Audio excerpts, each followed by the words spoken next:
You need to vibrate higher so you can capture the opening of the portal that connects this Earth of 3D to one Earth of 4D or 5D. Going to the 5D.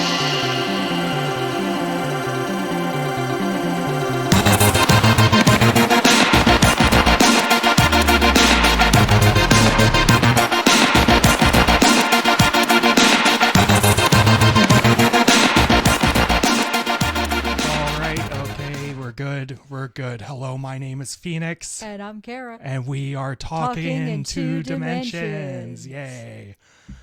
All right. How are you doing, Kara? I'm doing okay. That's good. I'm doing okay as well.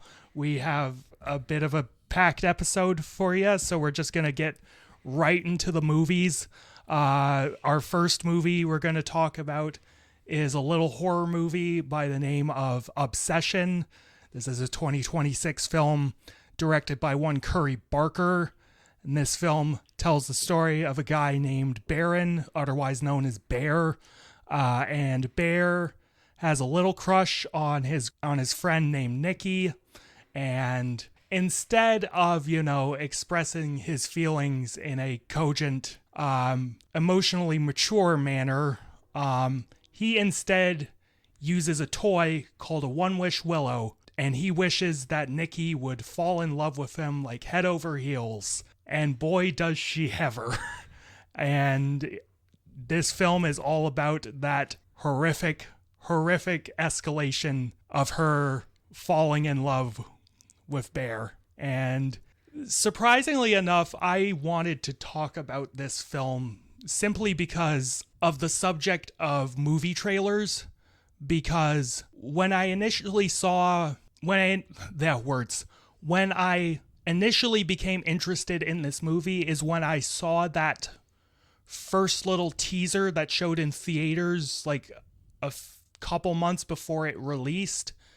The scene of Bear in the car calling the One-Wish Willow customer service line, and he's like, could I maybe like alter my wish? And the customer service person is like, we don't really do that. And like, that trailer was a really good trailer. It does what a trailer is ideally supposed to do. It's a short little thing, like kind of out of context, and it gets you interested and intrigued in what this possibly could be about. And then they released a proper trailer, and it was like, it's a movie trailer. It kind of gives away most of the gimmick. But I really just fucking hate movie trailers, because not only do they say anything, they say too much at the same time. No, they're just corny, manipulative, and they give away the entire movie, so you really have no reason to see the film outside of maybe, the full context of what they're showing in a narrative sense. But, it's just, I would rather all trailers be like that little, 20-30 second thing for Obsession. Just the guy in the car calling a weird helpline. And like, it's uncomfortable, unnerving, and you're just hooked. I think of Paul Thomas Anderson editing his own trailer for There Will Be Blood and just dumping it online, and the movie studios got fucking pissed at him for it. Yeah. But yeah, anyways, despite, the official trailer for Obsession not being great and the little teaser trailer being good, I was still nonetheless intrigued in seeing the movie. You surprisingly had reservations. Yeah. Some reservations about seeing this. It's funny. I had the complete opposite feeling about the teaser. I was like, shit, here we go. Here's another like gimmick horror movie or whatever. Oh, be careful what you wish for. I was just like, yeah, this is going to be another fucking Blumhouse piece of shit, isn't it? Yeah, no, and it is produced by Blumhouse. Jason Blum did help fund this. Yeah, I think it was like after the movie was done though, so they Yeah. couldn't get their little greasy paws on it. It Yeah. was just like, no, they're literally just the publisher. Yeah, right. But yeah, no, but there's just random moments in time where Jason Blum knows how to pick a movie to, fund or distribute, because holy shit, Obsession was fucking incredible. Yeah, no, to be honest, I think that the Blumhouse way of doing things is totally worth it for that, like, 1 or 2 films that are just fucking, like, blow everything out of the water and are just so good. Yeah, no. And also just, like, sometimes, like, horror slop can be fun to put on like, a, for a group movie or something Oh, like yeah, that, no, right? absolutely. Like, I would rather them be like, all right, fuck it, here's $1 million, go have fun, than be sticks in the mud and just say no to everything. Yeah. And potentially let a gem just Yeah, absolutely. go. So For sure. And there's just, and Curry Barker just made an absolute gem of a film. Like, he did a movie before this that he dumped on YouTube. I couldn't find the time to watch it beforehand, but I am interested in seeing that film now, because based on this, Curry Barker is just so talented beyond his years as a director. Like, this, visually speaking, he makes such not only creative choices but very purposeful choices throughout this film. Like, I'm a sucker for aspect ratios, and this entire film is in like 4:3. I think I could have been delusional at some point, but I swear I thought I saw like the aspect ratio tightening it was at a a certain straight point. up square when Yeah, the no. movie first started. Yeah, no, it's 4:3, and Yeah. Oh, okay, yeah. which is just a square, which is what most standard definition Strangely, pieces yeah, were strangely in. nostalgic with the. Yeah, no, absolutely. But 4:3 also forces a director to just hone in and tighten up what is in frame in a movie, because it's just that square on the screen with black bars on either side. So like, everything you better put in that frame better fucking mean something. Which is funny because when it first started, I was like, oh man, this aspect ratio is going to annoy the piss out of me, isn't it? But then I didn't notice it afterwards because I was just so immersed in the film. I was like, oh shit, this is a weird ratio that I'm not used to. And then it's like, nope, didn't matter in about like 5 minutes. Yeah. But besides the aspect ratio, something I actually didn't mention in my review of the film, which is out on my channel, is like the title sequence of this film is really creative, because you get like, I think like just normal edited in text for like some of it, and this opening scene we see Bear's, I think, cat got into his Grandma's old drugs. Yeah, grandma's old medication, and the cat died. And he's all sad about it, and eventually it cuts to him on the bed, like crying his eyes out, and the title for the film is written out at the edge of his bed in like roses. Yeah. And it's really, really cool.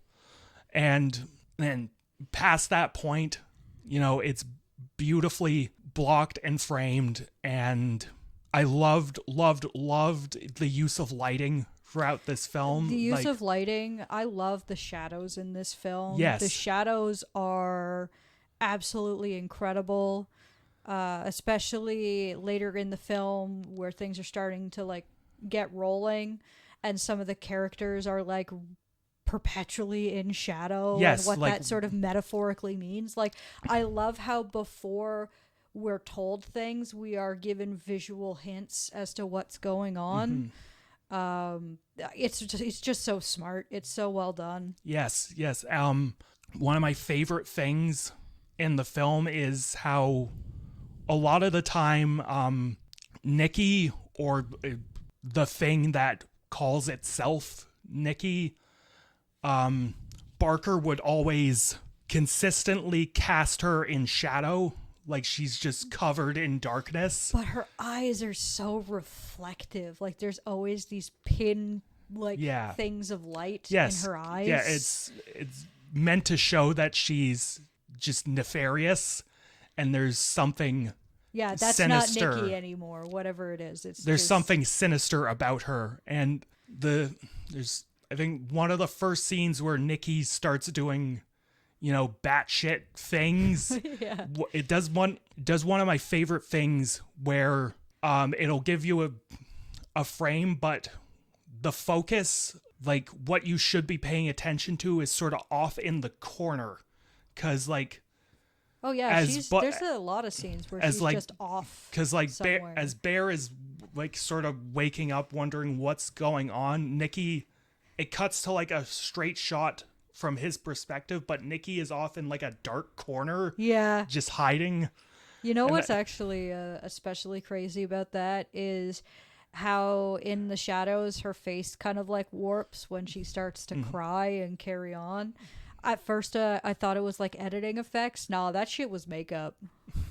Like a makeup artist did a couple of like tricks on her face to make her look uncanny in the shadows, and that I was like, damn, that is so cool. I was like, that's got to be like CGI, like just warp her face a little. It's like, nope, that was her face doing it. It just looks really fucking weird because the makeup and how the shadows are falling on her face. Yes, and that is a testament to Curry Barker using his resources properly. Oh yeah, because Curry Barker made this film on a budget of $750,000. Like in the grand scheme of filmmaking, less than $1 million is like relatively small budget. Like it's not a lot to make a movie on, but if you're good, like it doesn't matter, like the recycled locations doesn't matter. Like using practical like little tricks doesn't matter. Like, it all comes together in the end. Like if you know what you're doing, it doesn't matter how many resources you have, you'll use them to their fullest effect.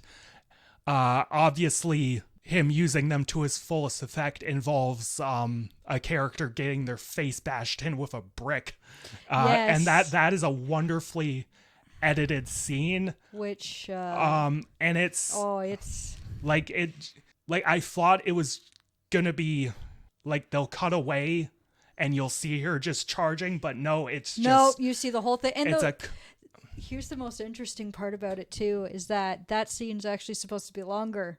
Yes, and there's going to be an uncut version that's going to have an additional like 6 to 10 seconds. Yeah, no, I was gonna mention that it was cut down by like a few hits to avoid an NC-17 rating. Boo. That's such bullshit, man. That is such a weird thing to be pissy about. It's already gross as fuck. What does a couple more hits change? Especially since I feel like I'm excited for the uncut version of the film, even if it's just those 7 seconds, because I feel like those just sort of like add to this like I guess Nikki's headspace, or the thing inside of Nikki's headspace, where it's just so overkill.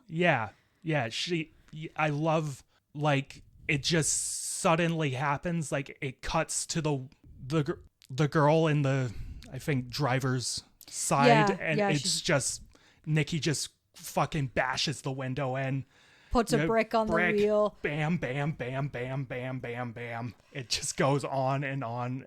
Yeah, it was, oh, fuck. And then the scene after just, it was funny? We were talking when we first got to the theater, because Cineplex has theirs, movie moments thing. And they're like, wow, shed tears together. And I was like, I haven't cried since Bridge to Terabithia. And I'm not going to lie, the scene after with the letter kind of brought a little tear to my eye. I'm like, I was like, as soon as I realized like what was happening, I'm like, no. Yeah, no. That's that just was so sad. mean. That was brutal. Yes. And man, fuck the use of music and audio in this film as well. Also fucking great. It's on for anyone curious, it is on Spotify if you want to give it a listen. I actually gave it a quite a few listens through, and it was really neat correlating the scenes with like the different beats in the film. But also, like, I can't help but sort of acknowledge how it has that sort of like dreaminess in some tracks from Silent Hill. Yes, it was composed by one Rock Burwell, and it's very just synthy and airy. But I love and how spacey. like some of the like it feels like some of the music is almost going backwards, or like it's just so out of tune at points. Yeah, no, like intentionally, like it gets really. It's uncanny in the music sense. Yes, when it ebbs and flows with the film pretty much perfectly. Like when one of my favorite pieces in the film, like when, you know, the thing that calls itself Nikki comes to Bear's house, and like it's that moment before they officially like become a couple. Like the synth part just sort of builds and builds. Oh yeah. And then when it, you know, when they finally, you know, share their feelings with when they finally shared their feelings with each other, like a drum beat comes in and it becomes this like happy little indie pop love is piece. in the air. Yeah, it's so good. But like when there's horror stuff happening, as you said, the score will become, you know, dissonant, you know, droning, like properly uncomfortable. But it's like, it's not corny horror movie music. It's quite interesting to listen to. It's very interesting to listen to. It's just so dreamlike and comforting, but also just so unnerving at the same time. There's just so many points where it slows down and the beats get out of sync and sound so strange. And then the one just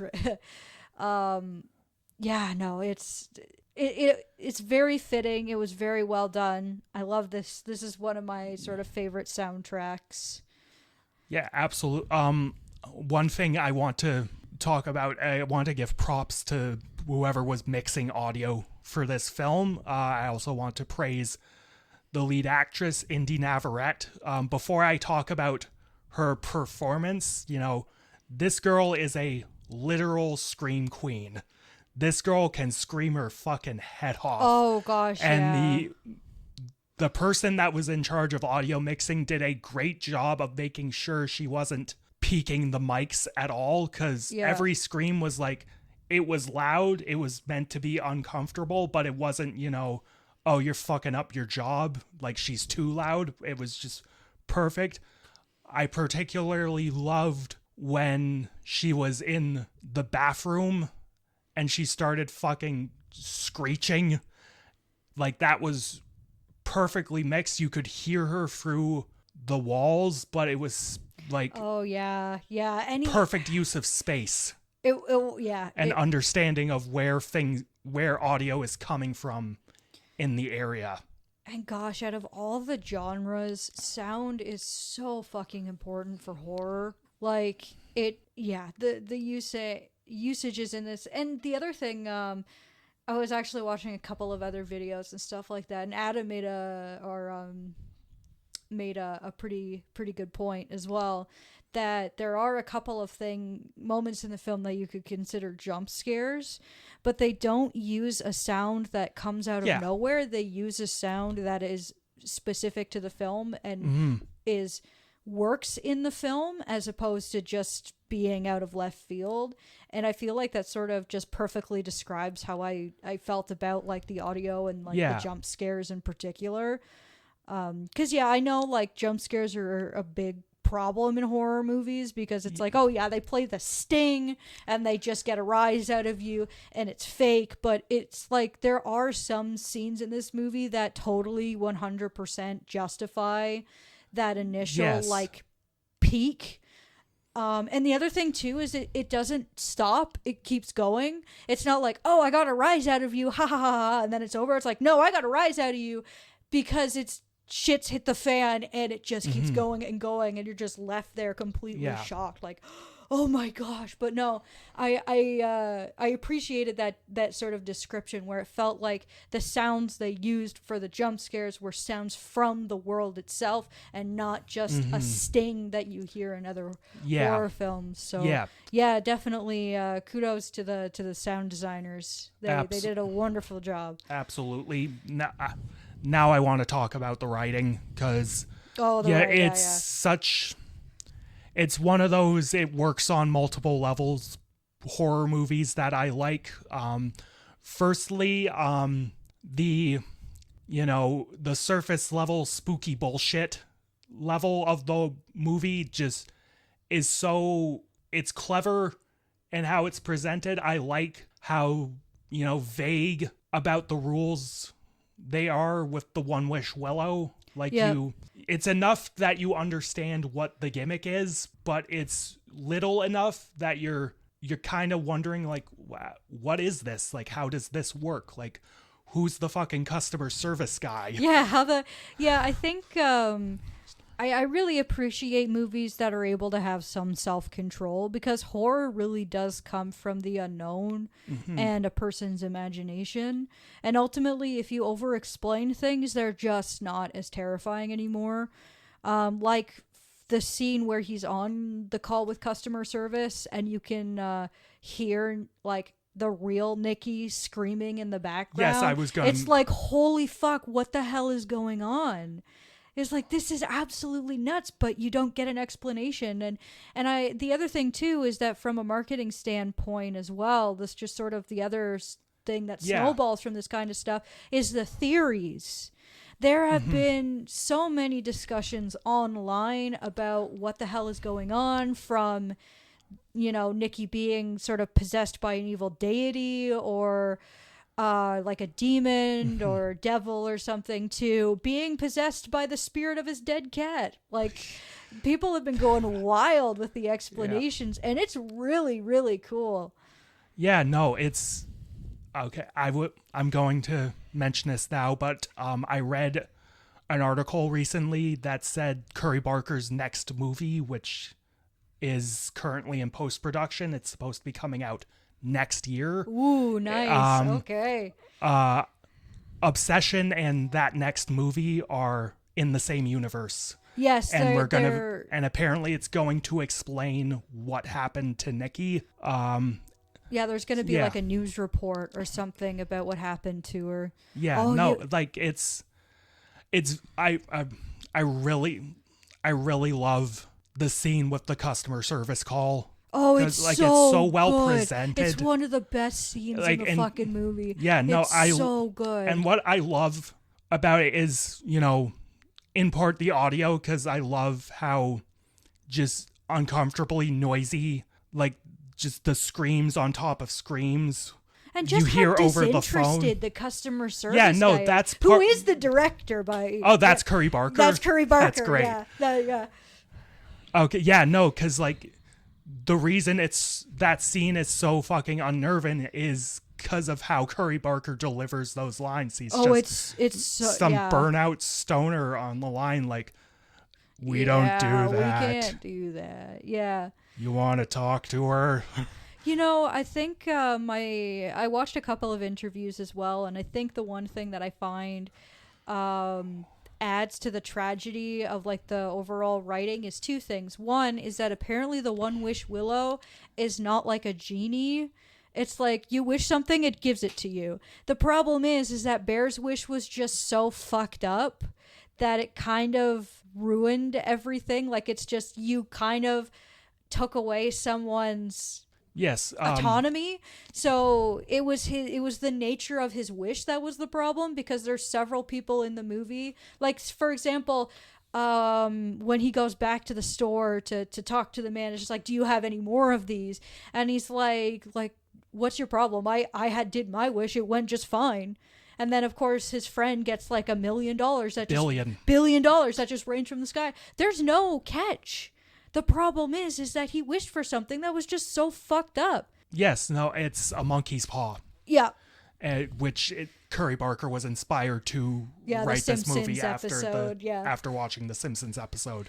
So, but again, like the surface level spooky bullshit, wonderful. Oh yeah, above and beyond most other spooky bullshit movies. But on the other level, it has such interesting things to say about like sort of the modern social landscape, about masculinity, about dating. Like it does the great thing of Bear being the protagonist but not being the good guy. Oh no, because Bear is a fucking bastard. Yeah, no, Bear is a fucking little bitch. Because everything that goes wrong in this film is just cascading off of the fact that he's a coward. Yes. He can't tell Nikki that he likes her even when she pushes him to do it. He can't actually this was really interesting. At the end of the movie, it was the main actor who actually added the bit where he tries to make himself throw up the pills. That wasn't originally in the script. That was an ad lib because he's like, that feels just perfect for the character because at the end he doesn't learn anything. He's just still a coward. Yeah. Had she not snapped the one wish Willow herself and wished for the same type of love from Bear, like the evil Nikki, he would have tried to throw up the pills. Which is brilliant. It's brilliant. It's really good for him. Yeah, that's great stuff. Yeah, everything that goes wrong is because he just can't do the right thing because it's... Well, it gets so messed up because at first it's because he can't admit that he likes her, and then he doesn't want to let go of the relationship despite the fact that he's hearing and seeing that things are really fucked up. I mean, the real Nikki talks to him at one point saying, like, just kill me. Yeah, and I was going to mention that scene because it perfectly displays how much of a fucking little pussy boy he is. What's so wrong with being with me is his response to hearing the real Nikki begging for relief. Just kill me. That's your response to, end my suffering. Like, why don't you like me? Wonderful. You deserve everything you get. Yeah. It's like at the end of the day, Nikki is just the ultimate victim of this film, and Sarah, and what's there? Ian is the other friend. I think there? so. Yeah. But like, even then, Sarah's a victim. Like, Sarah's truly very much a victim. Too. But Nikki and Ian, like, maybe they weren't the best of friends to Bear. Because Ian wasn't a bro. Like, it's revealed that Nikki and Ian were hooking up. Yes. Like, behind Bear's back, because bros don't do that. He's kind of a dick, and oh man, but also, it's take away the spooky bullshit. It's kind of implied that Nikki might be mentally ill. Like, it sounds like she's going through some stuff. Yeah, I interpreted, if you were to strip away the bullshit, I interpreted it as Nikki having dissociative identity disorder. Like, her going nuts is just her going into a fugue state and just switching personalities. Maybe. I more sort of see it as she may have had something going on because she had a fling with her one friend and might have ultimately been suffering or having issues because she might have been missing something and did actually want something from Bear, like would have wanted a relationship, but because he couldn't be brave enough to say anything, she's like, okay, well then it's not worth it, but it still kind of sucks. No, because it's like, I feel like how this world or like everything works, it feels like she's it feels like there's something in her less than a different person. Like, I don't know. I feel like the supernatural aspect of like a demon or like another entity just sort of fits better for me. But I suppose actually that's the other thing I wanted to cover was the director and the actors kind of agreed that Bear and Nikki could have potentially had a good relationship. All he had to do was just man up and say something. But because he didn't, that it ultimately led to the events of the film. Yes. And the film, as we alluded to, ends on such a beautifully perfect note because it ties up every sort of rule that was established with the One Wish Willow, as well as every, character arc that was established in the film. Like, fucking Bear pussies out of killing himself, but gets mind controlled by the One Wish Willow. So he can't, he's still got the pills in his system. Yeah, and, Bear ODs while whatever Nikki is starts panicking, and then because Bear died, the wish ends up negating itself. Both wishes end up negating themselves, and Nikki snaps back to reality and is left with, a dead friend and being probably culpable for multiple murders. Like she's fucked. So yeah, waking up with all your friends dead. I mean, you've been essayed several times. Yeah. The other thing too, the ending song of the film is called "Love Is in the Air" Part 2, which I think is just. Oh boy. That's, it's a reprise of like the earlier song where they like, finally consummate their relationship and they have sex and so it's that song again, which is oh boy. Yeah, I just want to pull up the cast because every performance in this film was great. Oh, absolutely. But there are two obvious standouts. The first being Michael Johnson as Bear. He was great. Oh, he was so into this role, like just pure bitch-made energy was flowing through him. So meek, so unwilling to engage in any form of conflict. Yeah, no, he just sold it so well. Like I just couldn't stand him. Yeah, I think my favorite bit by him was actually when he wasn't saying anything like at all, and it was at the party when Nikki just has her like really fucked up Hansel and Gretel like story, and he's just like there's like a freak out after that, and he's just sitting in his chair like he's disappointed in her. Yeah, it's just like, dude, she tried to like she stabbed herself in the face with a broken bottle because the real Nikki came out.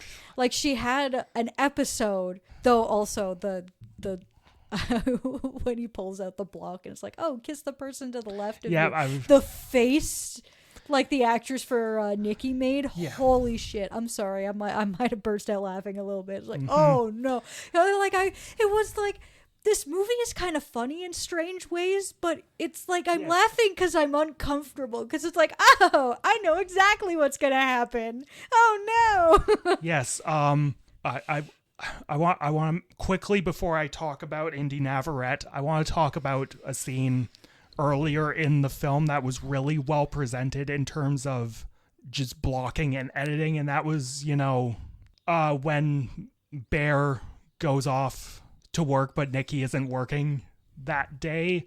It was like, hey, last night was weird. I just please promise me no more weird stuff, and then and then he turns around and then like you see his face and he's like uncomfortable, and then it cuts and like the door is just covered completely in duct tape. I think my favorite was when Nikki's like, oh, if you can't get through, you can just stay home. Yeah. It's like, no, it's good. The little things I think is also what ties it together for me. Like, for example, the Polaroids, where it says like one of them says you and the other one says not me, is like sort of a hint. Yeah, that's I'm like, yeah. oh shit. It was so funny too, because it's just like the sticky note with like the verdict. You're immediately like next to me, you're like, oh God, oh no. And I'm like, hey, what's up, buddy? And then I'm like, oh dear God, the cat. And then I'm just like, oh, it took me a minute. I'm like, oh no. Okay, because like like as we said earlier in the film, his cat Sandy dies because it gets into his grandma's medication, and then Nikki puts together a shrine with the dead cat, and fucking Bear is like, no, you can't do that. I think that's one of the scenes that justifies like the people who are like, oh yeah, maybe it's like the spirit of his dead cat. It's just like, here, I've made a shrine out of dead things for you. That is really funny. Yeah, I can't help but admire that theory. I think I quite like it. I look forward to rewatching the movie with that in mind. No, I actually am quite this is actually one of those films I'm super excited to watch again, because once you go through the whole thing and you have a different context, or like the full context of everything, you can go in with these eyes of like, I know what's going to happen, so you can see all the little hidden clues. Yeah. Because there's so many people where I watch their reviews on that line, and they're like, yeah, I went through it a second time, and it's almost like watching a whole new movie, because you understand what happens at the end, and you see all of the little things, and you're like, fuck, I didn't see that the first time, or, oh, that's a little weird. I think, oh, yeah, that's, the one thing the first thing that came to my head was when they're talking at the music store, Bear and, Ian or Evan or whatever, and Nikki's just in the background staring at them the whole fucking time. That's so good. That scene where I'm not even looking at them, I'm just looking at Nikki in the background. Yeah, no, that scene where Bear gets a call from Ian and he's like, dude, Nikki's dad is fine, like he doesn't have cancer, and Nikki's just sort of in the background. Oh, and the blowout after. Don't do that. No. Yeah, no, and I mean, fucking Indy Navarrete. She did literal scream queen, but fucking phenomenal performance in general. You mentioned the party scene. That face she makes, that. Oh yeah, it rides that fine line between comedic and uncomfortable really, really well. Yeah, unhappy, the frown she makes, that's just so exaggerated. Like, has such a wonderful physical presence to her. Like, she moves like a fucking demon. And then when they play stuff backwards, I think those are the scenes that got under my skin the most, is when just without warning, she just starts like moving in this sort of like stop motion, uncanny kind of fashion, because they kind of rewound some footage. I'm like, fuck, stop doing that, because it reminds me of just like creepy stop motion where she's just like so jittery, and it's stop.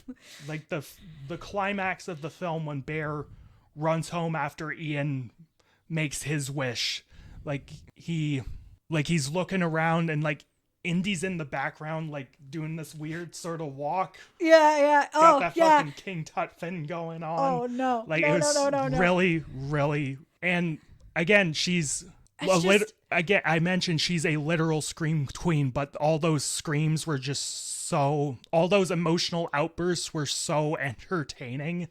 Like the restaurant scene, like I imagine that's probably how some obsessive fucking stalker would actually flip out if, you told them something they didn't want.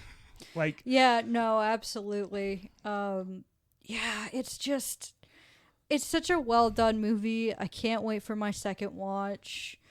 It's really well acted. I think the only thing that sort of like makes me sad is knowing that horror tends to get snubbed at things like the Oscars. Like, her performance deserves an award. Like, it's just hers and like Bear's, absolutely, because they both did such a good job. Yeah, no, fucking the Oscars are making a bit of a turnaround, you know. Oh yeah, because Disney hasn't won for the past 5 years, so and that's good. And also in context with this, you know, fucking The Substance was nominated for Best Picture. Sinners was nominated for Best Picture.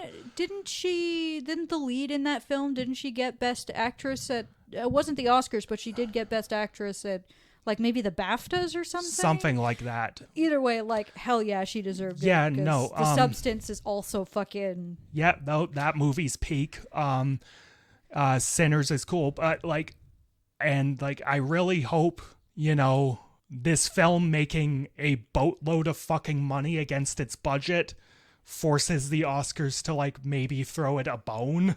Yeah, because it's just, like, at some point it gets so silly, because I'm tired of certain genres being excluded from awards because they're just not high art enough. Because horror can say stuff profound, fantasy can say stuff profound, but for some reason it feels like it's excluded to, like, dramas or sci-fi or history or historical movies. They absolutely just get the awards piled onto them, and it drives me crazy. I mean, well, with some exceptions, because I mean, The Lord of the Rings fucking took in those awards. Holy moly. But I think that and again, that was probably a instance of the Oscars not being able to ignore something making a fuck ton of money. No, and the other thing is just the cultural impact, because those movies people still like rewatch those movies all the time. Still talk about them. They're modern classics. They're meme to death too. Yeah, you know?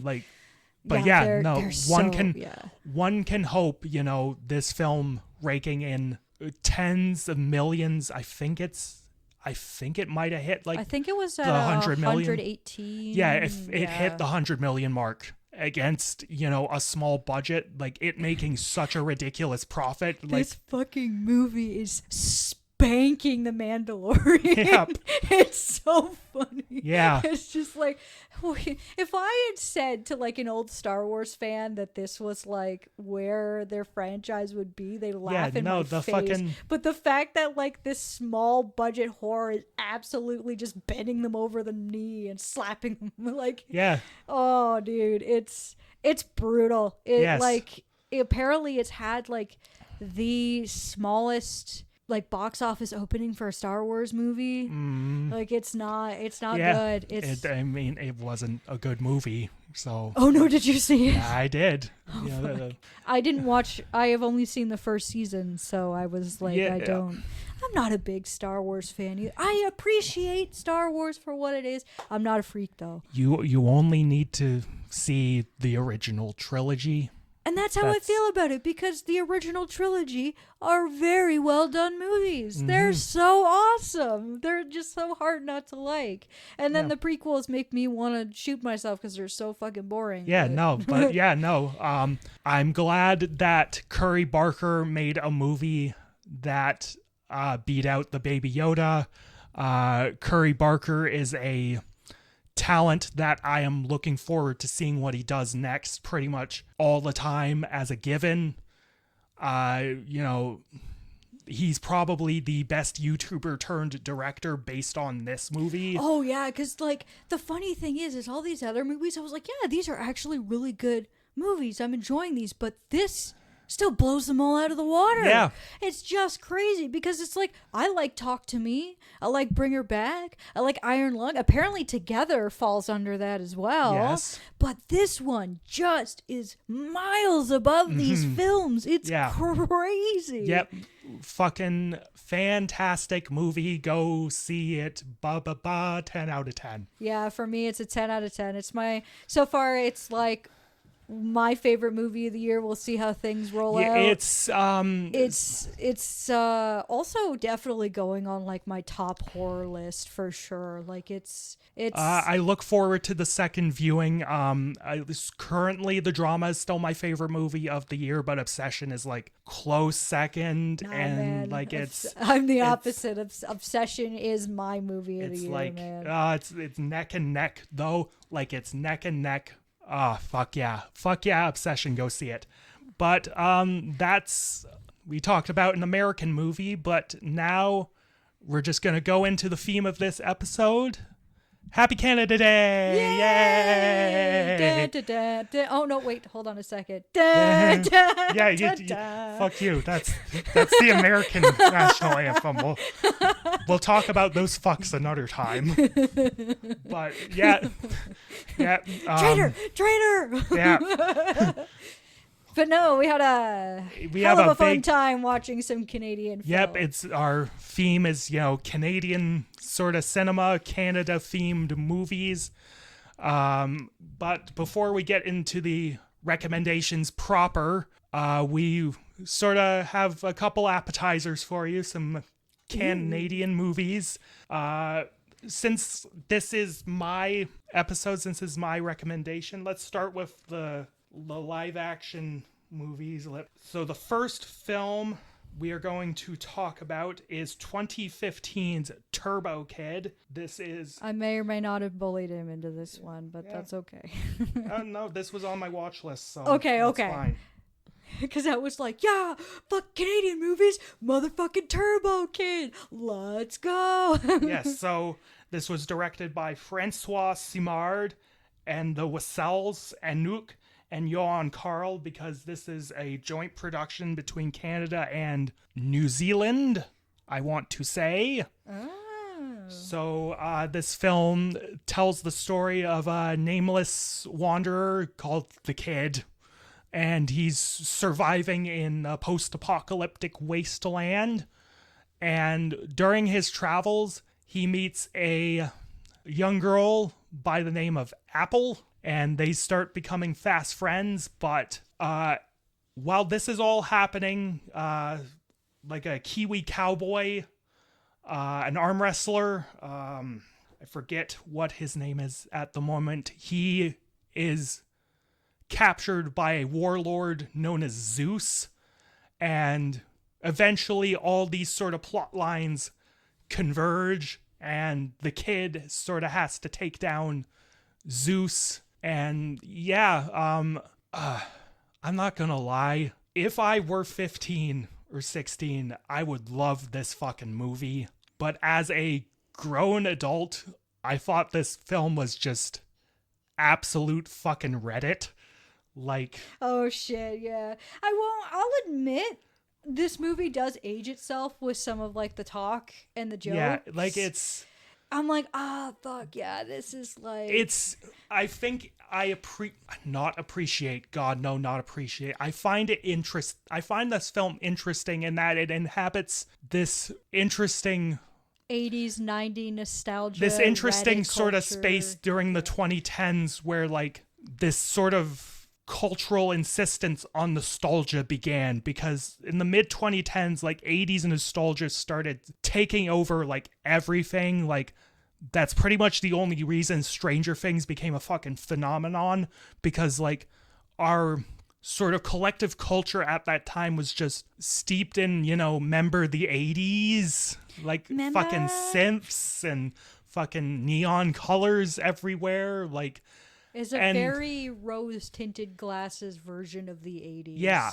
Because, nah, man, those houses were not as neon, colorful, beautiful as you think. No. And I mean, like, there was also a lot of scary shit going on in the 80s. Like... Yeah, no, and this film is, like, I would say, not exactly as mainstream or as normie-friendly as, say, a Stranger Things would be. It's more in line with a film like Psycho Gorman, where it is sort of paying homage to some extent. I'll get into that in a bit, but it's sort of paying homage to, 80s sort of B movies and like direct-to-video schlock, and like and it does get that vibe down 100%. It does.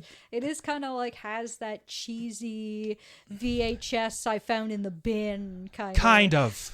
It kind of exhibits those qualities, but I feel that, like I said, this film is just fucking Reddit, because like I feel this film is caked in like 10 tons of fucking irony, and like very few things about the film felt genuine in some, like, it just felt like, tongue-in-cheek, like, Reddit snark.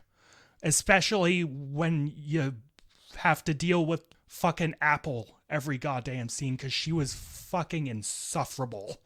Like, good God, she was just... This character was, like, way too fucking amped up and excitable. Like, it wasn't endearing. It was just annoying. I wish a lot of the film was just toned down a smidge.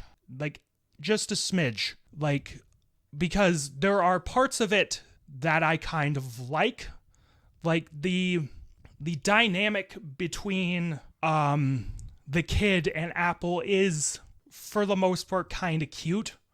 Fucker's name, Monroe Chambers and Lawrence LaBeouf, they had a nice chemistry. I liked the scenes they had together. They were cute. And, as annoying as this character is, Lawrence LaBeouf, she sold it. She committed to the bit. Good for her. I can appreciate that she committed to the bit, and I find from me, I didn't maybe at times I found her annoying, but I didn't find her annoying throughout the entire film. Like, there were some points where I was like, oh fuck, haha, lol, random XD, yeah, no, I was like, that's absolutely what this is sort of. But there were some pretty quiet moments, like later in the film, where they're on their way to the robot graveyard, where they actually things kind of quiet down a little bit and they actually have a conversation. So there is that. And yeah, no, their little campfire scene at night was cute until the robot started making Karate Kid references, and then I wanted to blow my head off. Oh, right. Yeah. It was just fucking pure Reddit. Pure fucking Reddit. I appreciate this movie for the time capsule that it kind of is, because now a lot of this stuff is kind of switched. This sort of humor or references is just sort of it's passé. It's passé, yeah. We just don't really care for it anymore. And a lot of things still try to do that. There's some Hollywood movies that still try to do it. There's independent projects that still try to do it. And it's so much irony that you're I beg of you, be genuine for 2 fucking minutes. Yes, exactly. I think the one trend that I can't stand with a lot of newer movies is that they just can't have a serious scene. It always has to be interrupted with some stupid fucking joke. And it's can you stop for 2 seconds, because you're undermining what is happening right now? And even though this movie is sort of the start of this stupid phase, at least it had the decency to shut the fuck up with some more serious scenes. Yeah. It actually was pretty grounded for the most part. But yeah, no, it definitely, there were some points where I was like, fuck, this is dated. I think where it shines, even though it's telegraphed to shit, is in the dynamics between Zeus, Freddy, the Kiwi arm wrestling cowboy, yeah, and the kid, because again, it's telegraphed to shit, but the kid's parents were killed by Zeus, and that's how Zeus lost his eye. There's a plot twist to that, but yeah, that dynamic,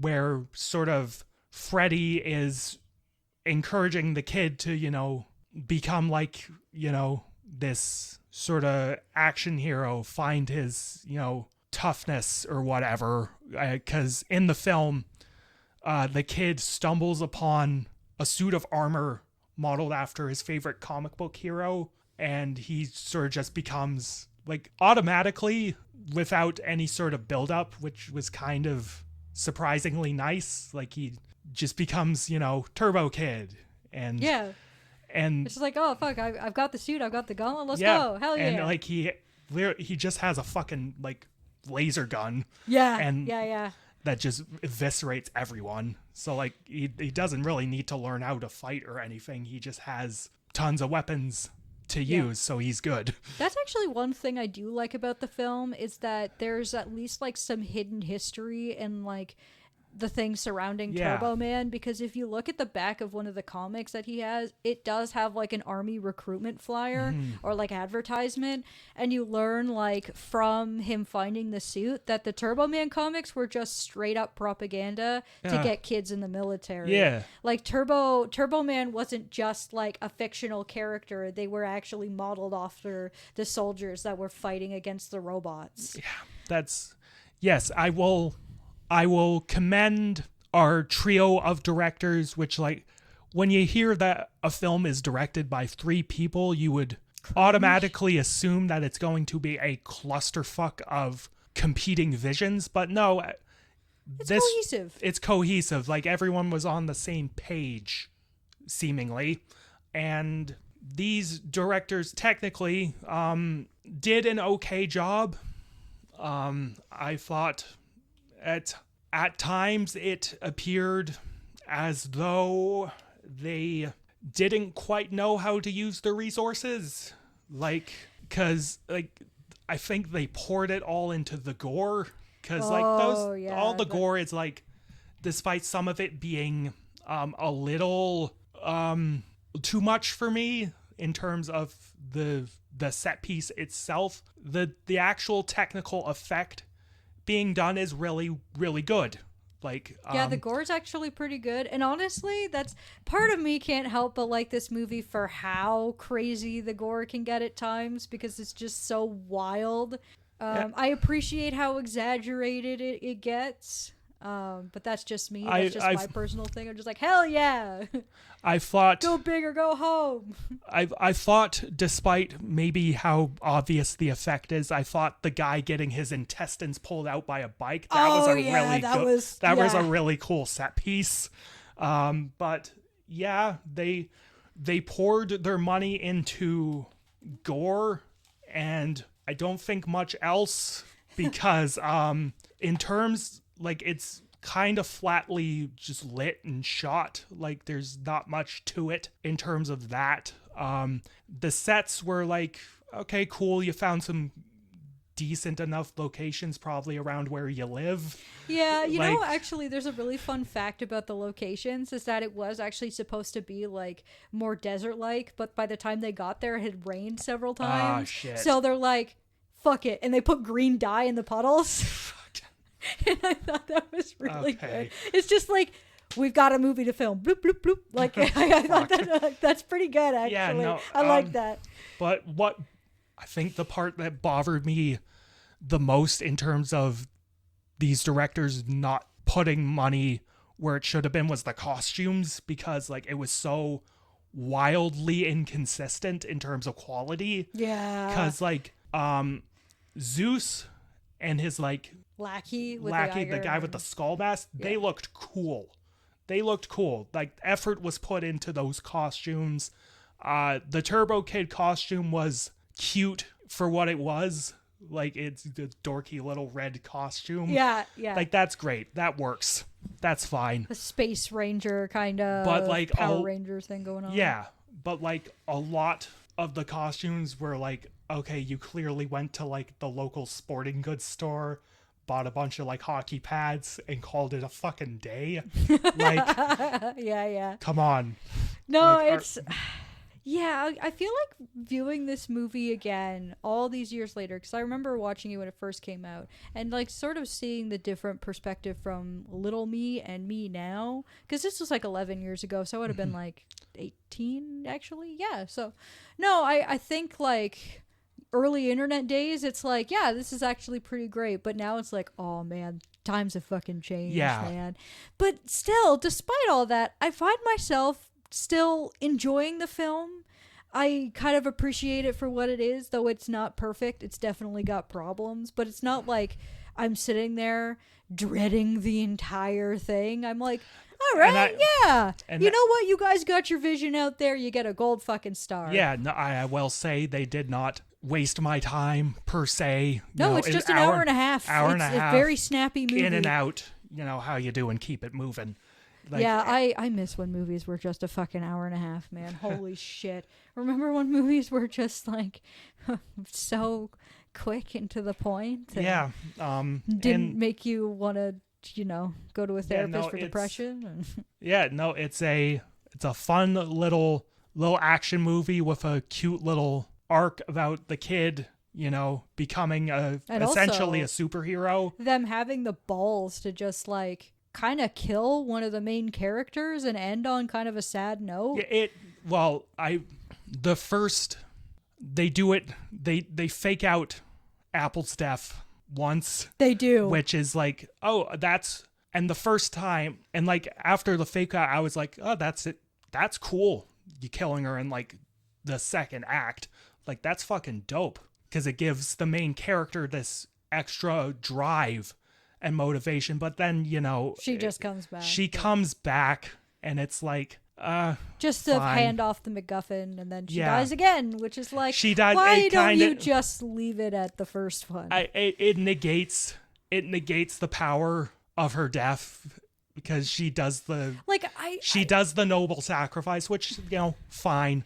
But just save it for then. Yeah, Because then it would that's- maybe yeah. mean something. No, I think they should have picked either. I appreciate what they were trying to do, and I liked how they had the sort of like guts to actually do it. It's just the execution couldn't. Yeah. Needed some work. And like, and there was I mentioned the plot twist regarding Zeus, but the plot twist is that he's a fucking robot. He's a Terminator, more or less. Literally, he's a Terminator. If you look at his like, Yeah. it's literally just the T-800 skull. Like, Oh, it's that's the good. red eye, and that just Remember Terminator? yeah. No, that's just fucking the design of it. Just being, the Terminator eye just annoyed me because it was distracting. That's all I could see. Yeah, that's fair. But, I don't think I noticed it as much, but I'm like, yeah. If anyone were to notice it, it'd be that guy. Yeah.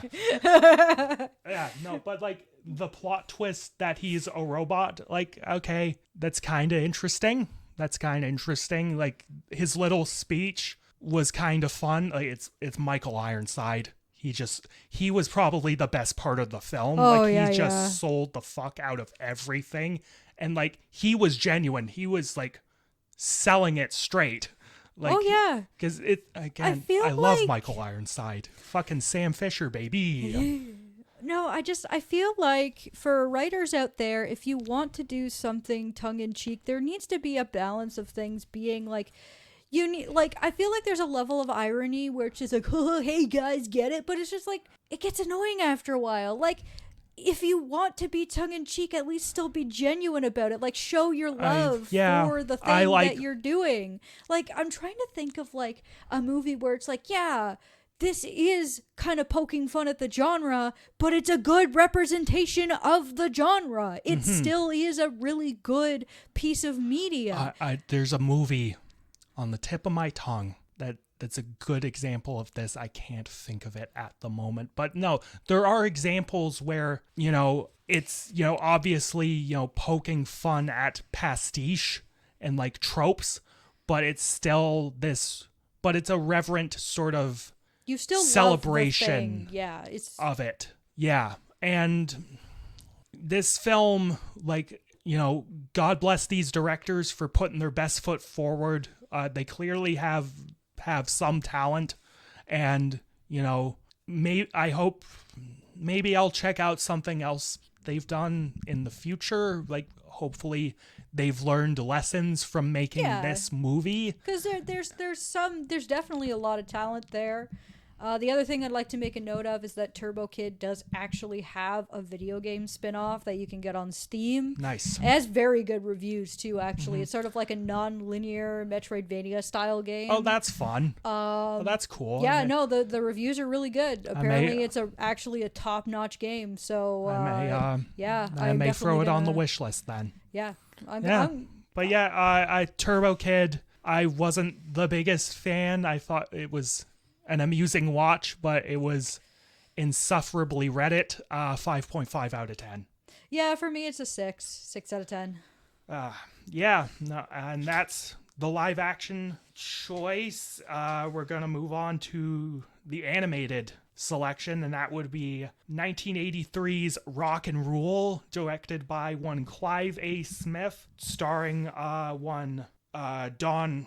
Okay, so it's Don Franks, and there's actually a difference between the Canadian and American release of this film, because the voice of the main protagonist, Omar, is voiced by different people in each release. That's interesting. So, and I believe one is voiced by a man named Paul Lamott, and the other is voiced by, I believe, I think his name is Ron Salata. But I watched, I believe, the American version, whatever one's on YouTube. Oh, I watched it on Prime. I think that might have been the Canadian one. Cause... Either way. Oh, and Susan Roman as well.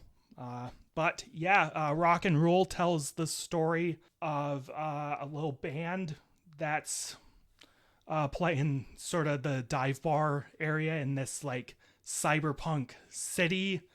But little do they know that an evil aging rock star named Mock Jagger, I believe, is searching for this mythical voice that will summon this ancient monster so he can take over the world. And he just happens to find that mythical voice in this sort of dive bar band's female singer, Angel.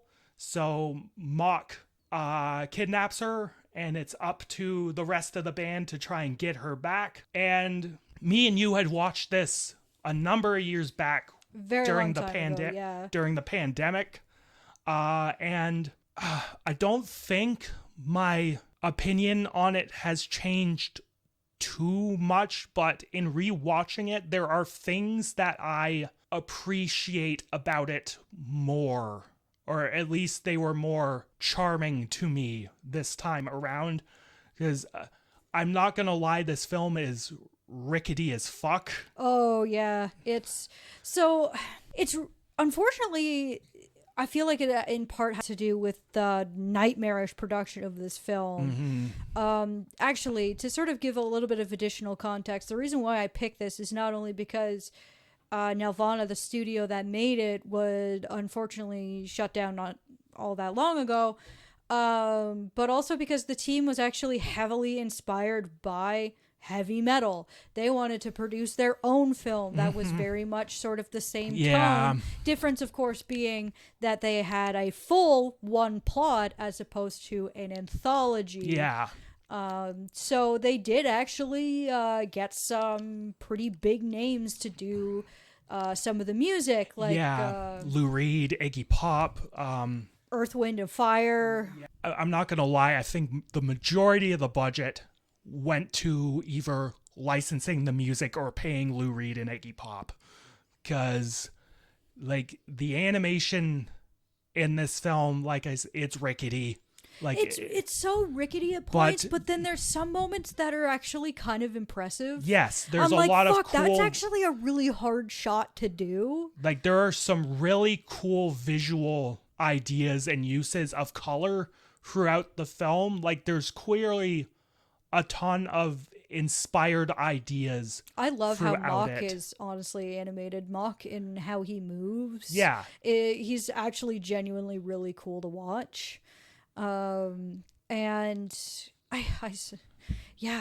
there are some moments where I'm like, oh, these faces are a little uncanny, or oh, these character designs are a little weird. Like, for example, our two main leads are way more human looking than any other designs in the film. Even like their other band members look more like the animals that they evolved from.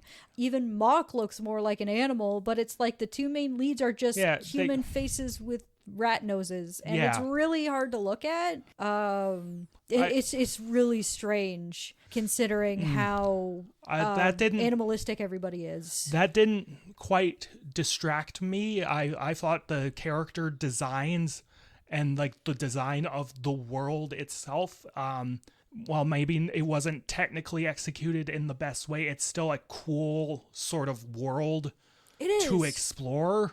And the problem I have with this film is in the editing and the pacing of the story, because it honestly felt like they were speed running the concept of a movie.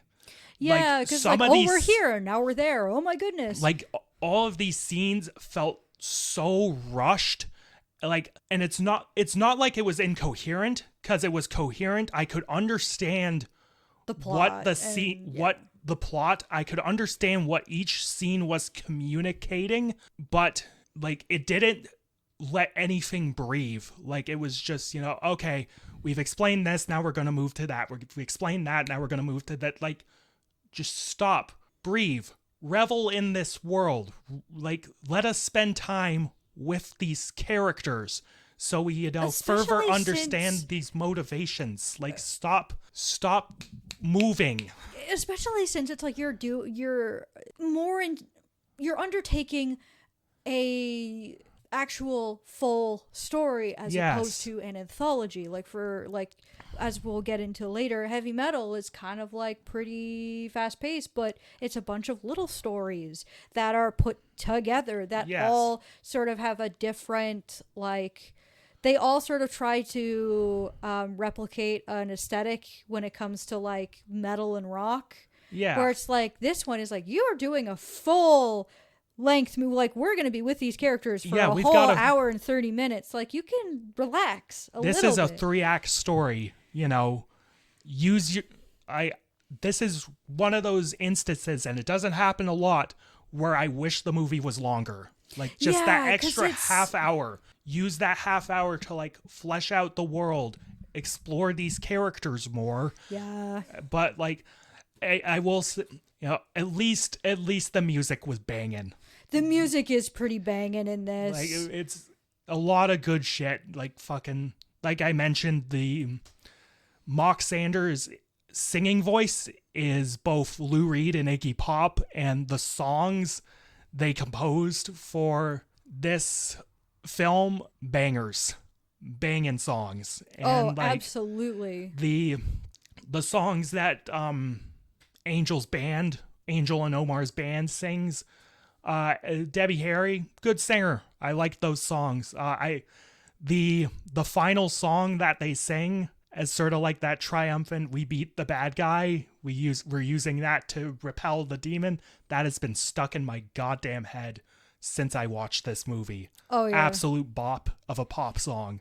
Absolutely. No, it's like, it's one of those films where, unfortunately, just due to resources and due to money and due to the production hell and, maybe even the talents of like the individuals, it's like, it's so rickety. Yeah. But I can't help but appreciate what it is. Well, Sort of like when we were talking about Turbo Kid, it's like, I appreciate the effort that's here. Animation is fucking difficult. The fact that they got all these big names to even like do this with them is crazy.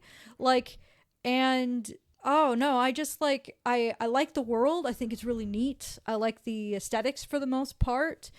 Yeah. And yeah, though again, like you said, there's some points that are a little rough. There are some moments that are actually really, really well animated. The nightclub scene, I thought that was really well composed. Fucking, we had like fucking Earth, Wind, and Fire blaring in the background. That was a good song. Bangers. Hell yeah. And it was fun in terms of, comedy bits. Like, the two other band members are like bumbling around the club, hitting on girls. And I believe, like, coincidentally, Angel and the sister of Mock's two, like, ogre fucking Yeah, I think they're goons. supposed to be seals or something, because she says, "Get your flippers off of me." So I'm like, seals? Maybe? Either way, like, those are fun designs for, like, the goons, and like, Yeah. the girl in particular. That's a fun little thing. Absolutely. I think, Before I it's been on my mind since I watched it. I have to get it off my chest. So there's a professional wrestler named Micah Lockwood. She is built exactly like this girl goon. Like, and I am not fucking hyperbolizing in the least. I'm pulling her up now. I have to show you. I think my favorite little, I think my favorite little joke in the movie is just like, "Oh man, Mock, we need to stay away from him. He's gonna put a hex on us." A hex. oh God, he's gonna put 2 on us. It actually made me giggle a little bit. Oh fuck, yeah. Yeah, I'm not kidding. Not hyperbolizing. I'll fucking throw it up in the video just so the audience can have context. But like The one time we have something in our breeze, boop. yeah, no, like there you go. Like I'm not fucking kidding. Watch that movie and then oh my God, I couldn't stop thinking about it. Like either way. Anyways. Yes. Tangent over. I think in conclusion, like I said, watching it again, I appreciated, the cooler ideas and like the stuff they executed pretty well in the film, but I still found it to be like this weird, rickety, sort of like rushed film that needed more time in the oven. Yeah, and I feel like it's movies like this movie in particular that sort of just makes me, well, this and Heavy Metals, that kind of makes me sad that Canada just refuses to invest more in like the entertainment industry, because I think it would be really neat if we actually had more animated movies that we could call our own, besides people maybe Googling like, oh, where was Total Drama Island made? And then being like, oh, it's Canadian. Like that kind of, it's like, no, I think it would be cool if we actually had some like more full length movies and not just, oh yeah, we did some animation on this American cartoon, or like, oh, there's a cartoon that was so everywhere that people assume it's American, because it was on Cartoon Network and whatnot, as well as our own channels. We have like so much. We have some great entertainment buried in and amongst our, sea of, slop. But, Yeah, because I find it's like sometimes Canadian content can almost be too Canadian and not in a fun way. It can be like, I just want to shoot myself because it's like... wow, I am embarrassed. I have secondhand embarrassment by how like hard this is trying to be Canadian. But also like I guess this point before I forget. So sort of on the point of Nelvana, it's when you compare Rock and Roll to what they would later work on, it's sort of like that party hard dad, going out at night, and then they finally like have a kid and they settle down because they go from Rock and Roll to like Backyardigans and like what is it, Jimmy Tutu and a couple of other like kids cartoons, just lots of kids cartoons. It's just crazy. It's like, what the fuck? It's like, oh, this was by the same people who made half of the cartoons I watched as a child. That's weird. Nice. It's just like, let's go, let's party. Oh, I got a kid now. All right, hey, let's make Backyardigans. Rock and Roll is a fun little oddity of a film. I'm not unhappy that I've seen it, and I think if you like, if you want to underground sort of cult animated films, if you're a fan of like, 80s rock music, if you're into like Lou Reed, Iggy Pop, that sort of thing, check this film out. I'm feeling a 5 to a 5.5 out of 10 on this one. I agree. It's closer to, I think, a 5 than a 5.5. It's just that little too like rickety and like weirdly paced for me. Yeah, it's, again, like, I think when I was rewatching it, that was the first thing that came into my head was, man, the pacing is fucking weird in this movie. Because I think the one scene that really sort of, like, got me was when they were talking by the fountain where they had the argument after, where it's just like, oh, I trusted you to help me play my song, and you stormed off. And then it just, like, cuts to, like, the lovers like make out point or whatever, and then they're just making out in the car, and like one of the goons shows up and it's just like, here, letter, and I'm like, what the fuck?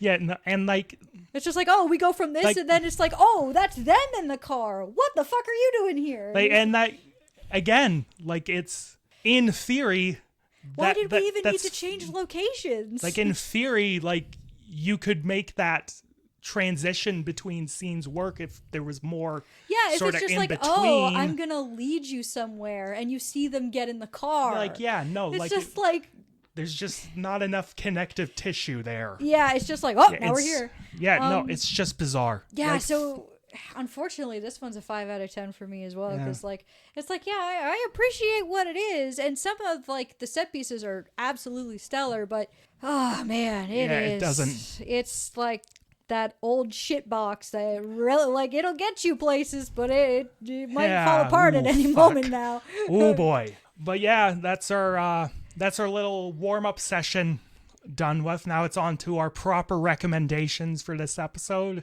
It's Canada Day. We're going to be talking about some Canadian movies, and we're starting with my recommendation, and we're going to be talking about pair of Canadian fucking icons. Hell We will be yeah.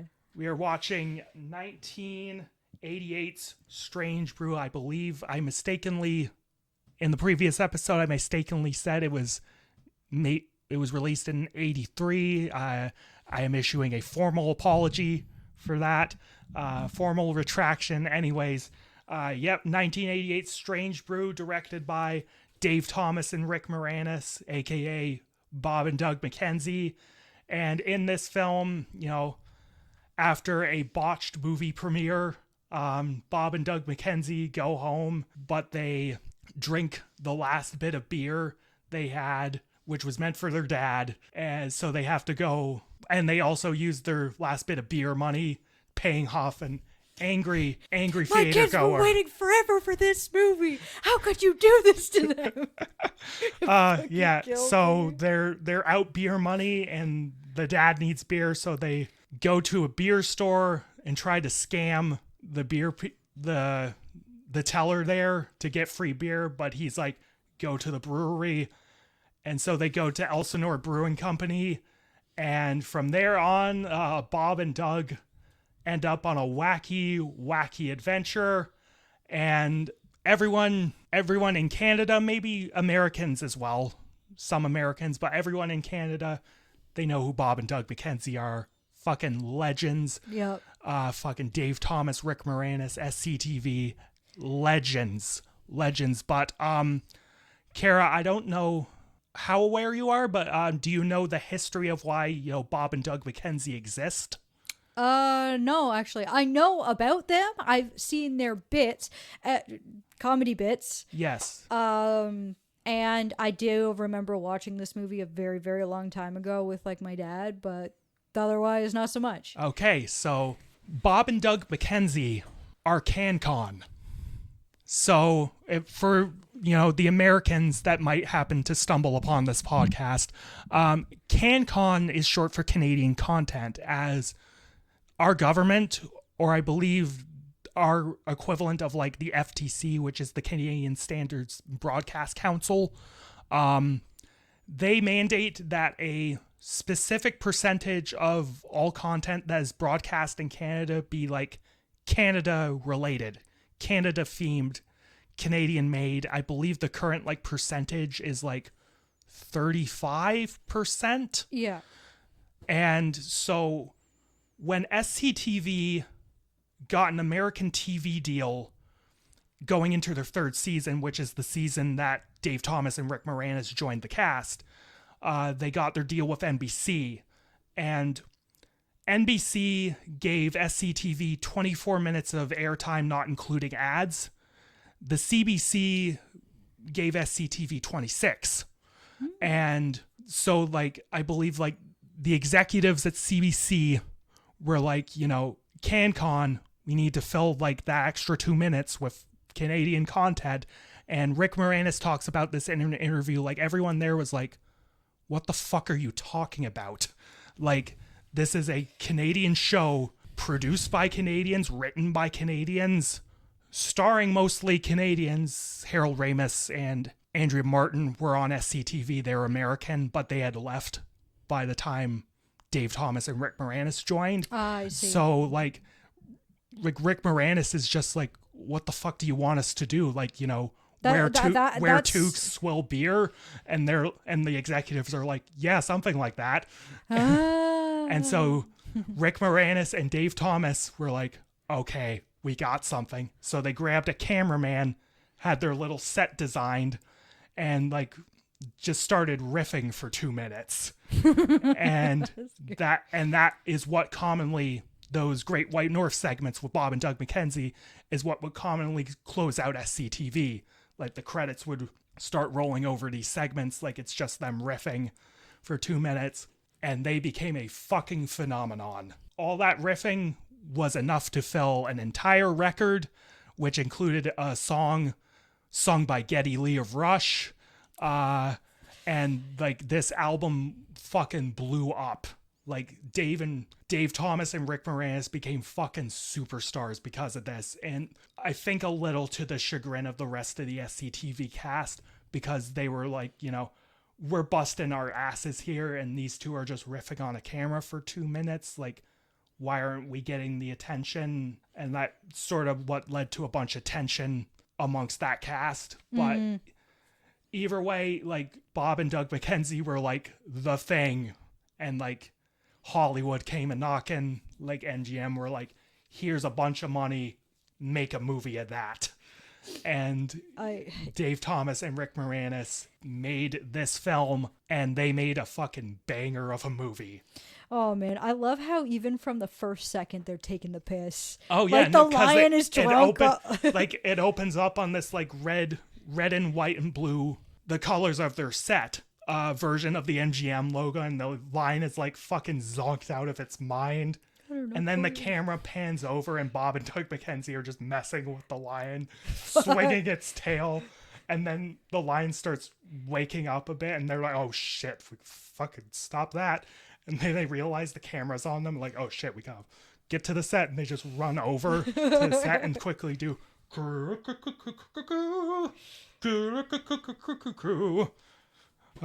I'm Bob, and this is my brother Doug.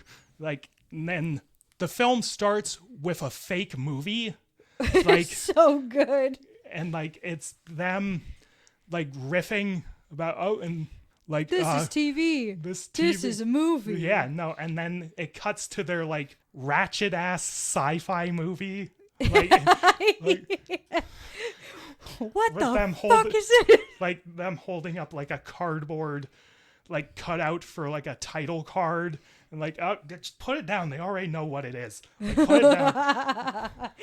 the fucking like fake car on a on a string, and and it's this like post-apocalyptic thing, like, so like, yeah, the Soviet Union, the United States, they blew each other up, you know, not a lot to do, just not many bowling alleys here, so so like it's just this ratchet ass, you know, sci-fi film. They're wearing like dorky, like stitched together costumes. It's just, and like, man, there's just something so fun about, maybe I'm obviously I'm biased, I'm very biased, but there's just something so great about our sense of humor, man. Yeah. Oh man, how like dry and silly it can be. Yeah, and like I said, it's a fake movie. Like, it's Bob and Doug are at the premiere, and they're like, everyone's pissed off.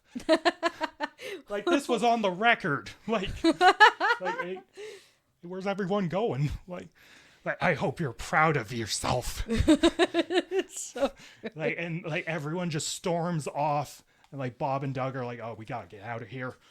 Like, which leads no, don't go that way, they'll kill us. Yeah, and so they get to their van, they like try to drive off and like get turned around by the cops, and then this leads to the proper credits sequence with this 80s banger over top, and this is when we get introduced to their parents, and I believe the physical people are Dave Thomas and Rick Moranis, but the voice of the dad is Mel Blanc, known famously for voicing all the Looney Tunes characters. And he's doing his Yosemite Sam voice. Yeah. It's fucking wild. Yes. That's so cool And, that they got him, though. That's awesome. Oh, and there's a fun story behind that. So. Oh, okay, yeah. Yes, and so, like, Dave Thomas, I believe, was hell-bent on getting Mel Blanc to do the voice for this character, but in order to get Mel Blanc's asking price was $10,000 an hour, and he had to be driven to the recording studio in a limousine. And the producers were like, fuck no. But Dave Thomas was like, no, I want Mel Blanc. Like, let me work some magic. And so he went back to the producers and said, like, okay, I talked to him. He said he'd do 10 grand for the day. And so Dave Thomas got Mel Blanc in. He recorded the lines in under an hour and got the fuck out of there because Dave Thomas lied to the producers. He didn't get Mel Blanc for 10 grand a day. He gave him his asking price, and he just wanted, so Mel Blanc was like in and out in under an hour for 10 grand. Damn. Yeah. No, and like that's so cool that they got such a voice acting legend to do that, which like it makes so much sense. Like because the scene where they're like trying to divvy up the beer again for their dad. If you listen to the cartoon that's playing on the TV, the sounds from that cartoon match what they're doing. It's so well done. Fantastic audio design. Oh, absolutely. Like, it's so well constructed. And, you know, this leads to them, you know, fumbling with the beer. Like, they don't have the money. Oh, and they like pour it out of the dog bowl. And there's like bits of food in it. And... Their dog Hosehead, which is who's an aggressive little like Labrador, I think. Yeah, it's a black lab. Yeah, black lab, and like, so Bob and Doug have to go to like the beer store to get more beer, or they try to scam. And I found a mouse in your bottle here. And oh well, if you want free beer, just go to the brewery. Yeah, fuck off. No, like and it's kind of an odd coincidence that originally we have, you know, stores in Canada called the Beer Store. It was originally called, I think, like Brewer's Company or something. Yeah. Like the store in the movie called the Beer Store, that was just, you know, generic set dressing. Like it wasn't. But no, in Canada, it's straight up just fucking then like the Beer Store. Then sometime after the film, like Brew's Company changed their name to the Beer Store. Like it isn't connected, but that's actually pretty good. That's just a fun coincidence. And during the scene after Bob and Doug's exchange, you see a guy just like cackling. Like I don't know if that guy was corpsing or not, but like he was just having a time after Bob and Doug left. So like they drive up to like the Elsinore Brewing Company, which is like in the scene it's like this beautiful matte painting. You can tell it's a matte painting, but it's like really, really nicely done. And so like there's like a brewing company, like a factory, and then like a mental asylum. And they're like, you know, the Elsinore Brewing Company and like the Canadian Institute for the Mentally Insane. Hey, that's where we should send you. Oh, take off. And like what makes this film so great is Dave Thomas and Rick Moranis. Oh, it's just perfect comedic chemistry. Like you really are just sold on the fact that they're a pair of brothers. Like just lovable idiots. Yeah, they love each other, but they annoy the shit out of each other. As brothers do. Yes. As they should. Yeah, and so they go up to the brewing company headquarters, and some poor girl is trapped in between the gates because it malfunctioned. And like, so they decide to go out and help her. Like, oh, don't get outside. We'll just ram her from behind. Yeah, no, don't get outside the car, lady. You know, the car's an insulator. You get out, you'll get shocked. Like, my brother put together a stereo. like, so they decide to, you know, then they decide to just ram her through the gate. Like, they help her. And it turns out this girl is the heir to the Elsinore brewing fortune. And this is where, like, the main plot of the film kicks off. So Bob and Doug go in to try and get a meeting with the president of the company. And the exchange with the secretary is so wonderful. Like we like to see the president, like, while he's in a meeting. I don't know. Maybe this will change your mind. They pulls a donut out of his coat. And she's like, well, he's currently in a meeting, but some big things have been happening. I can't say anymore. Oh, maybe this will. Bob pulls out another donut, and like they manage to get in, and they tried to pull their like mouse in a bottle stunt with the president, and it somehow works, but like they don't get free beer, they get jobs on the factory line.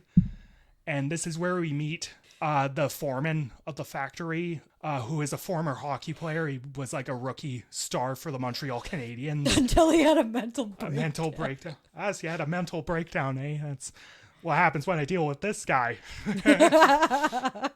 Like, yeah, no, it's just like, and like I said, this is where the actual plot of the film takes off, because like, it honestly feels like Bob and Doug McKenzie were just thrown into the plot of a totally different film. And it's just so good, because any other movie you'd be like, well, this is stupid. It feels like two different movies. But it's like, no, these chuckle fucks are making this so much better. Yeah, exactly. And so the plot of the film is that, you know, the heiress to the Elsinore Brewing Company is trying to take over the company, but the current president and the brewmeister of the company, Brewmeister Smith, played by the incomparable, the legendary Max von Sydow, star of most of Ingmar Bergman's seminal work.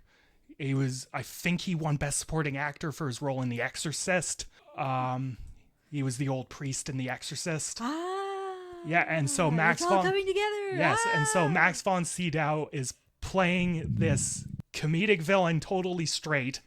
And Yes. like, it's just like, Max, I love you. What are you doing in this movie? No, I love in a comedy movie when people play characters so straight, because that ultimately just leads to so much more comedy in the end, because it's just so out of place. Like, he's such a fun, like, yuck villain. Oh, absolutely. And the way he's introduced is great. So it cuts to this room, like his headquarters, where he's like messing around with like mind control technology, and there's like giant maps.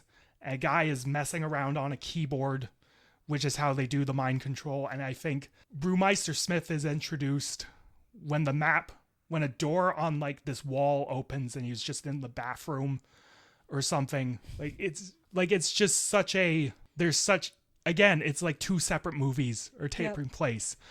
There's like whatever the fuck Bob and Doug McKenzie are doing, and then there's this like sort of like 80s sort of high adventure comedy plot.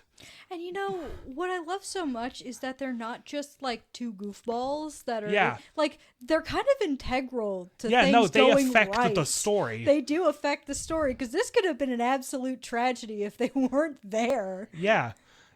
So like, Bob and Doug start stumbling on to a bunch of weird things happening in the brewery. Like, during the scene where they're like in this cafeteria that's not being used, like, they manage to get the power on, and fucking a bunch of like vending machines sort of like spill out food. Like, Rick drinks expired chocolate milk and gets sick.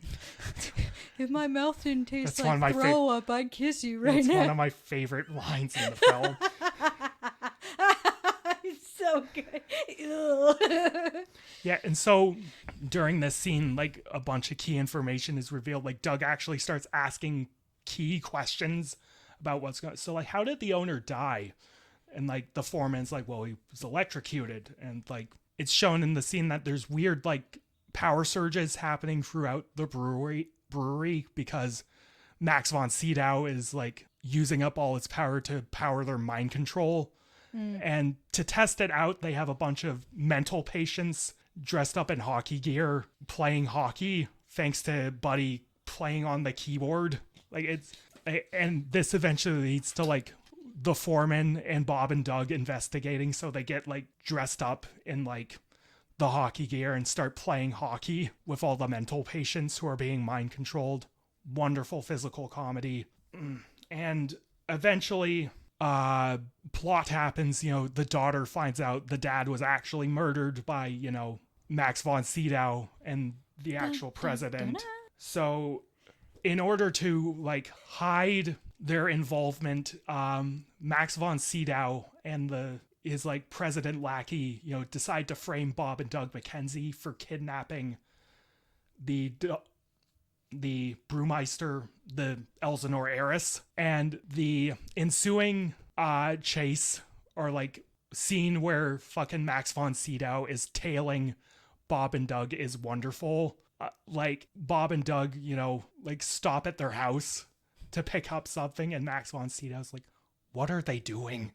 Oh, and that led to one of my favorite jokes in the film, where they're just like, what the hell is this? Oh, this is just one of those European new wave discs, see? Yeah. And he's just like, and it just comes out as awful, like crunches out. They play the floppy disk on their record player, and it's just... Oh, yep, that's new wave already. Yep. Like, fuck. And during this driving sequence, they decide to just break the fourth wall, and they're like, you ever notice in movies how, like, when there's a lot of driving happening, they just sort of stop driving, and like Doug just puts his hand on the steering wheel like this. It's like, oh, really? Like he just stops driving the car. And then this leads to like a giant clusterfuck car chase where Bob and Doug launch their van off a pier. I believe this is the scene that was most often showed in the trailers. But the foreman, I think, was tailing them as well, so he goes out and saves the heiress, who was in a barrel, and she was going to be drowned with them. But the foreman saves her, and like they've had like a little love romance angle set up in the film. But like Bob and Doug are down there, the foreman's trying to save them, like, and this leads to a wonderful gag where the police go down in diving suits, and Bob and Doug and the foreman are alive, but they're using beer bottles to breathe, and like the police knock on their window, and Doug pulls out his license and registration. That's so good. And it's just wacky, fun, slapstick Looney Tunes comedy. Like, again, Bob and Doug are just goofballs in like a completely different movie than they should be in, but it works. Yeah. And so Max von Sydow then decides to put the heiress in the insane asylum, say she's, mentally incapable of running the company, so they can cheat her out of her fortune. And Bob and Doug, go to court. And the court scene's pretty good. Yeah, the court scene's wonderful.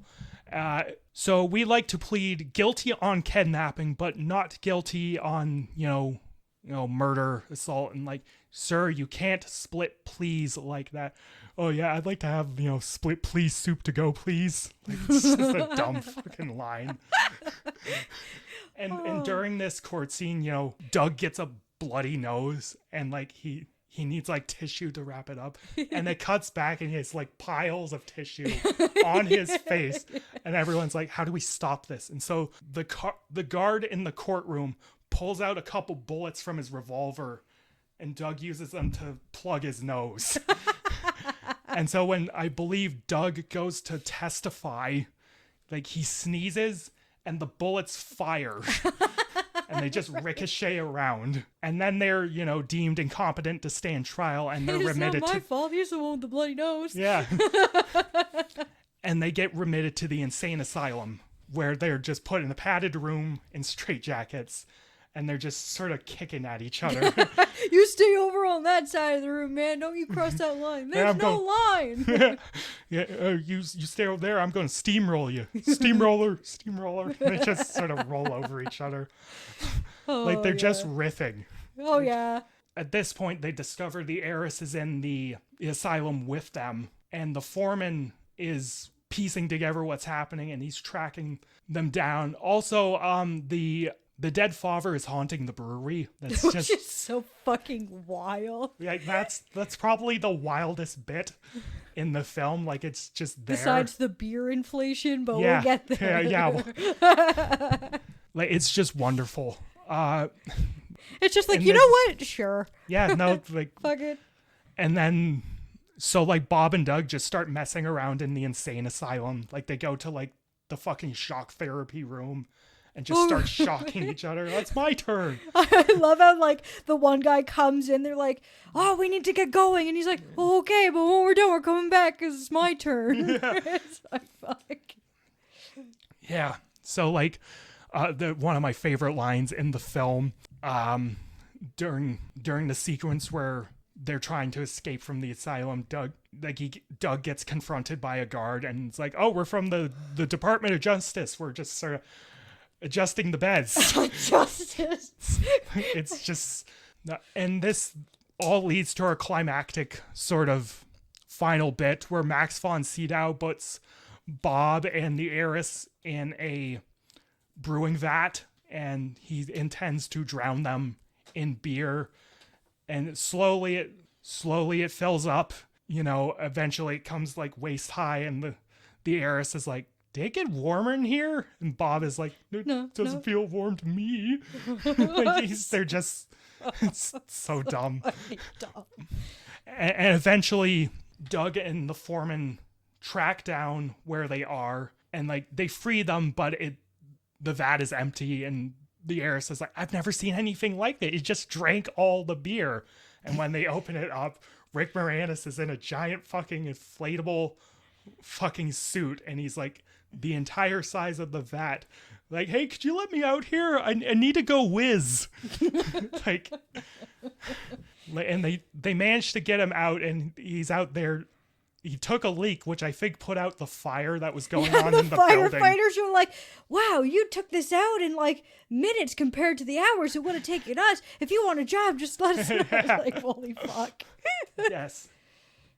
And I believe it was during this bit where the ghost of the dead dad reveals that the mind-controlled beer which Max von Sydow was developing is still being sent out to an Oktoberfest celebration. Like, I love that. There's actual plot information on what he writes, and they're like, "Cool effects, eh?"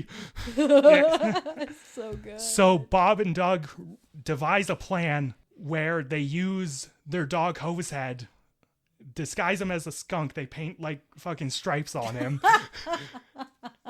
And they tell him to go to the Oktoberfest. And you can have as much beer and sausages as you want. Yeah, and they gone. And they also say a bunch of words that only Canadians would understand. You're like, "Oh, so you take the 401 East, take a hard right on Highway 6, go past Kitchener." And yeah. Again, just a bunch of words that only we would understand. Oh, absolutely, yeah. Yeah, and then once they give their dog its orders, the dog flies off, like it just flies.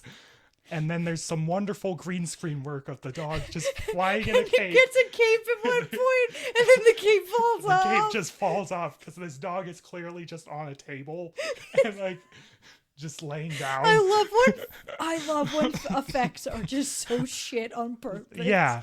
And then the dog, like, it's clear the dog was just like sort of flung into this Oktoberfest tent. Oh, fuck. And that was my other favorite joke in the movie, was just like, "Careful, there's a giant skunk in there. Ah, Toronto giant skunk, my jurisdiction." Yeah. It's like, Yeah. fuck. Skunk. Like, all of them just flee after this dog is just clearly flung off by the crew into this tent. Like and that's pretty much the end of the film. The dog eats a ton of sausage. The brewmice, the heiress and the foreman, get together. But like Bob and Doug are like, "Hey, there's still a bunch of beer. It's best if we dispose of it. You know how to drive one of these things?" Like, "Yep." Like, "Well, then get going." Like, "We don't know how to drive this thing." No, it's fine. You don't understand. It's a beer truck. See? Yeah. Yeah, it's just like, and it ends, of course, on the same like 80s banger that started the film. It's just like, it's an 80s comedy in terms of plot structure, but Bob and Doug McKenzie happen to be there riffing throughout the entire film. Yeah, I love the sort of like our dry but silly like Canadian humor. And you can really see it, especially like watching, Nirvana, the band, the show, the movie, and then watching this. Yes. It's just like the similarities are so crazy. I feel like a part of it is like we have a little bit of like the British's sense of humor, but then we got a little bit more abstract and like silly with it. Yeah. But this is a really fun movie, honestly. And I feel like it's one of those things where it's like, yeah, we can, like, as Canadians, get such a huge kick out of it, but it's not like to a point where someone outside of Canada couldn't enjoy it. Oh yeah, like no. we'll get all the little tiny references, like, oh, you just get on the 401 and then get on the highway. Like, we'll get that, we'll get a good laugh out of that. But the rest of it is just like they're just kind of situational jokes that fit the movie. It's a very universal. It's a very sort universal, of comedy. yeah. But the main characters just happen to be Canadian icons. Exactly. And, yes. Fucking cult classic. Just a fun comedy. Love Bob and Doug McKenzie, Rick Moranis, Dave Thomas, pair of legends. 8.5 out of 10. Yeah, Loving it. 8 out of 10. Yeah, I'd say so. Yeah. Yeah, lots of fun. Very glad I recommended it. This was a first time watch for me. I hadn't seen it in such a long time. I know my dad like absolutely loved that movie. So that's Strange Brew, and now we're on to your recommendation, which I am excited for. Fucking heavy metal. Let's go. Yeah, so heavy metal was one of those ones I was quite surprised was actually Canadian, but very much is. Oh, yeah. But yeah, essentially for those of you who don't know, it's an anthology animated film, so it's a series of like mini shorts that are connected by sort of an overarching plot. Essentially this green orb of like pure evil is like essentially cornering this girl and saying like, oh, you were like, will be like my destruction, so I'm going to like take you out, essentially. Yeah. But first I'm going to show you all of the evil things that I do. Wherever I go, I do evil things. And that's just sort of the thing that connects it all. And all of the shorts like have their own sort of like unique style to them, but lots of boobies. Yeah, I was gonna. Lots of boobies. There copious amount of tits in this Holy film. fuck, there's a lot. And like I think it's to the point of where absurdity. Yes, no, and it's to the point where it became very transparent why the tits were there. It was just to get men's asses in seats, because like sometimes the nudity could serve a purpose and was tastefully done. Yeah. But like other times I'm like, yay tits, but like, Yay, what are we doing but, here? Okay, hold on. I need a break from titties. Either way, do you want to go by this film like segment by segment? Because like each segment is sort of like its own story, but like you said, it's all connected by this one orb. Yeah. So let's go through it like segment by segment. So first one, this was actually a clip from this was going around the internet quite a bit. So essentially it's follows the story of like a taxi driver in like future New York. And before that, we had like the framing device where like the framing device, and a stop motion astronaut comes down from space. Oh in a yeah, fucking he's Corvette. rotoscoped. Yeah, and which is so cool. Like it has those, like it has like an MTV kind of vibe to it. Yeah. And so like then the first sort of story the orb tells her is of it being found in like an archaeological dig. Right, yes. And this segment is all set to a Blue Oyster Cult song, a thing called like Veterans of the Psychic War or something like that. It's very like 80s dick cheese, like hard rock. Yeah. Like it's perfect. Banging soundtrack throughout this entire movie. Yeah, the names they got for this is really cool. Like fuck yeah. And we'll get more into the soundtrack as we go. But yes, as you mentioned, this leads to our taxi driver, and Harry Canyon is his name. Nobody touches Harry Canyon unless he wants them to. Yeah. And so this cab driver is just sort of going about his day, and he saves a girl that was being chased out of it was like a museum or something like that by like the mafia, because they want the orb, yeah, which is what she is in possession of. And this is just a classic little like film noir, sort of neo-noir sort of story.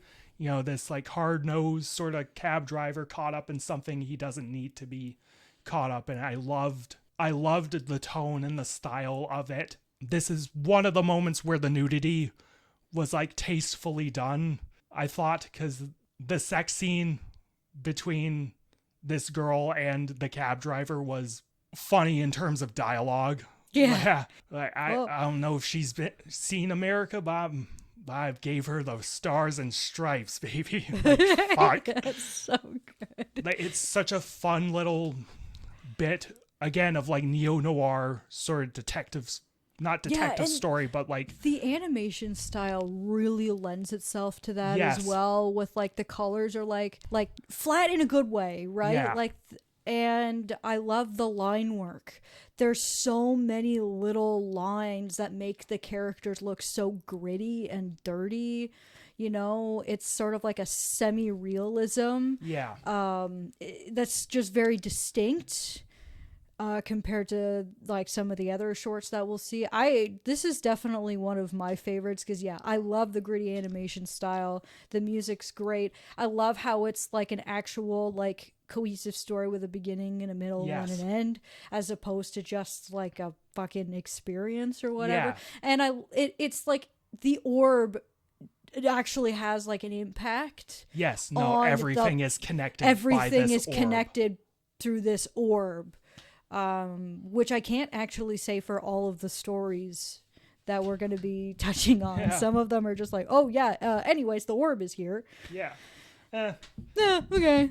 So like these two sort of put together an exchange and decide, you know, to pocket the money and just escape. This orb is deadly and it kills the mobster that was hunting it down. But sadly, the girl that was in possession of it originally tries to double cross our cab driver, but our cab driver has a fucking disintegration ray in his cab. He's like, no one gets the better of me. Which is also like, I love how that is used at the beginning of the short as well to establish that he has it and isn't just something that fucking shows up at the end.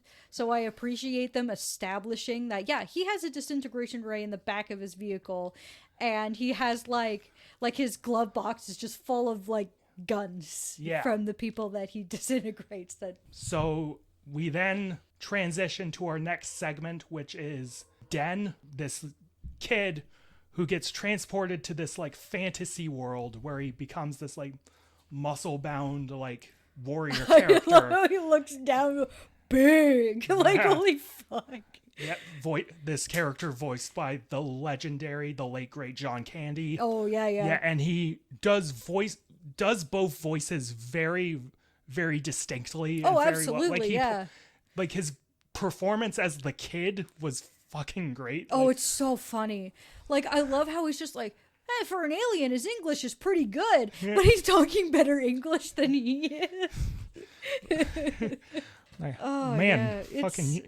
I don't get nothing for years, but now it's happening like twice in one day. Gee whiz. Gee whiz. Yes. Yeah, I think for this one it's like the comedy for me that sort of like stands out, because the rest of the short is just kind of It's a fun little like fantasy story. Yeah, like, and at least like the orb has its place as like this artifact of worship.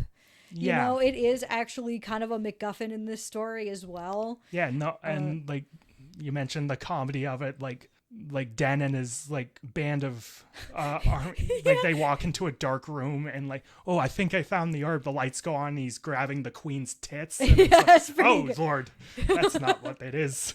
I think my favorite is actually the end of the short, where they beat the bad guys and they're like, oh, you could rule over these people if you wanted to, and he's like, no, and just like takes the girl and like flies off. It's just like, no, I just want pussy. And during this segment there's like a really like awkward bit of voice acting. It's like during the final bit where the queen and this skinny little like war chief or whatever he is, like, they start fighting over I rule over these people. in terms of the character, it's well presented. But during this scene, they start arguing over the orb, and they're like, "Hey," and it's just so like dully and like woodenly delivered, like. Hey, I want the orb. No, I want the orb. No, I want the orb. No, what are we doing? There are some moments in that. Could we not have gotten a second take on that? Yeah, please. Some of the voice acting is just so funny. Like, I think there were a couple moments where it's just like, ooh, no, like it's like, what the fuck? But no, this one is definitely, it's a pretty good one. I do like this one. I like the comedy in this one. Yes, and speaking of comedy, like our next segment is the one with Captain Stern on trial. Hanging's too good for him. Yeah. Burning's too good for him. That scene's so good. Yes. That was another one that was going around the internet as well. Of course, yeah. And this scene is like, in terms of voice acting, is pretty much populated by the entire cast of SCTV. Yeah. Because it's like fucking Eugene Levy, John Candy, Joe Flaherty, like legends, just everyone in this scene. And in this bit, you know, Captain Stern is on trial for like war crimes or something, and like he has like everything. Like at one point he's just like, oh, like a preschool or sex ring. Like it was, it's so messed up. Yeah, no, like so he tries to hire some guy like as a character witness to like give this like glowing review of him, and like the lawyer is like, what are you doing? Just plead guilty. And he's constantly like, no, I have an angle. And as it keeps going, you know, the patsy, you know, eventually starts like, oh, he is the most wonderful ship captain around. Hand Over Fist is his name too. Yeah, Hand Over Fist. Hand Over Fist is his fucking name. Yeah, he's the most wonderful ship captain there is, unless you count all the dope he's smuggling. He's slowly he just sort of breaks in with like all the crimes Captain Stern has committed. Then he hulks out and turns into this giant ogre and chases Captain Stern down, which is all set to, I believe, Cheap Trick. Like that chase scene is Cheap Trick or Don Felder. I can't remember which. Oh, yeah, But banger song during that chase scene. But Captain Stern gets the best of him, launches him out of the airlock into like, space. It turns out that the whole thing was actually his plan, because that guy can actually just Hulk out like that. And which I found was like kind of like a buzzkill in a way, because I was like, oh, maybe it's the orb that's doing it. Yeah. It's throwing his whole plan into whack, because he finds the green orb and it's like the size of a marble this time around. So he just like puts it in his pocket and he's playing with it during like court. And it's like, oh, that's why he's like hulking out, is because the orb is doing that. But it's like, nope, he can just do that. It's like, okay, why the fuck is the orb here then? Maybe that is a little thin, but then again, like the orb can just sort of be everywhere. It's like this omniscient sort of that's true, and being. It's sort of like his hand like gets like severed in space, and it's still holding the orb, and it kind of transitions into the next short that like kind of showing where it heads to next. Yes, and then it just sort of crashes through like this World War II like bomber. Which this one's pretty good too. This one's great. This has to partly be the inspiration for like, what is it? Zeke Gets Religion in the latest season of Love, Death, and Robots, which, by the way, is the best short in that season and the only actual one I recommend watching. But this one's pretty good. Like the zombie designs are really neat. They're so like goopy. I love the line work on like the plane. Yes, it's cool. It's really neat.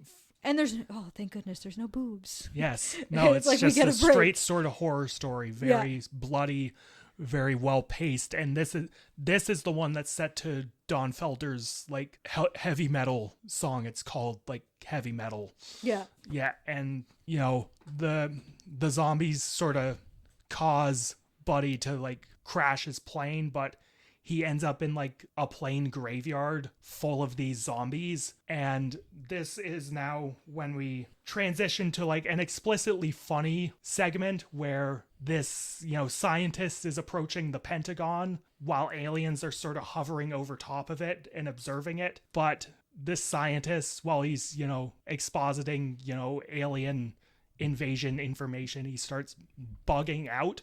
And goes for the motorboat. Yes. And so like this scientist is pulled up, but is also pulled up with a girl. And it turns out the scientist was like an android that was bugging out. And these aliens are like examining a robot and his 2 alien helpers are examining things, like studying humans. And like the girl gets pulled up into this ship and is like, what am I doing here? And like, but this just leads to the robot and the girl fucking, which was fun. And these two aliens end this segment by like crashing their ship into another. And this is all set to Sammy Hagar's Heavy Metal. Yeah. It's wonderful comedy bit. I believe the robots is voiced by John Candy absolutely. as well. That's the one that's very obviously him. Yeah. Like that's the voice from like, oh fuck, that's John Candy.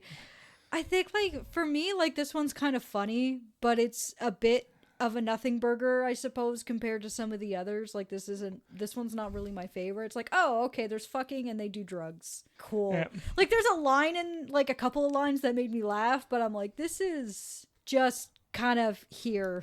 Yeah. I think it served its purpose as a nice like full-on levity break. That's fair too, because like I think after this one we get into like the last one, the final one, which I think this is the one the film is known for. Yeah, it's on the poster and everything. And understandably, like, why? This is definitely like my favorite short in the whole movie. I like how after all of this like comedy and like silliness, like this one actually kind of like hunkers down and takes itself as a serious like sci-fi fantasy plot. So like the orb crashes into a volcano and it turns all these like pilgrims into like mutants, and the mutants decide to invade a local city. And this whole segment is set to Black fucking Sabbath. Oh, Era Sabbath. So good. The Mob Rules. Banger song. And so the elders in the city decide to summon Tarakian? A Tarakian, or like I think she's just called like Tarnak or some shit like that. And yeah, she's kind of a nameless warrior in this one. Yeah. But she, in this beautifully animated and composed tracking shot, her and her like dragon like fly into this like temple, and this is where she's like fully nude, but it's like it's the tasteful nudity. Yeah, it's tastefully done because like she's swimming towards like it's her like a outfit. ritual. Like, it's a ritual. It's a religious experience.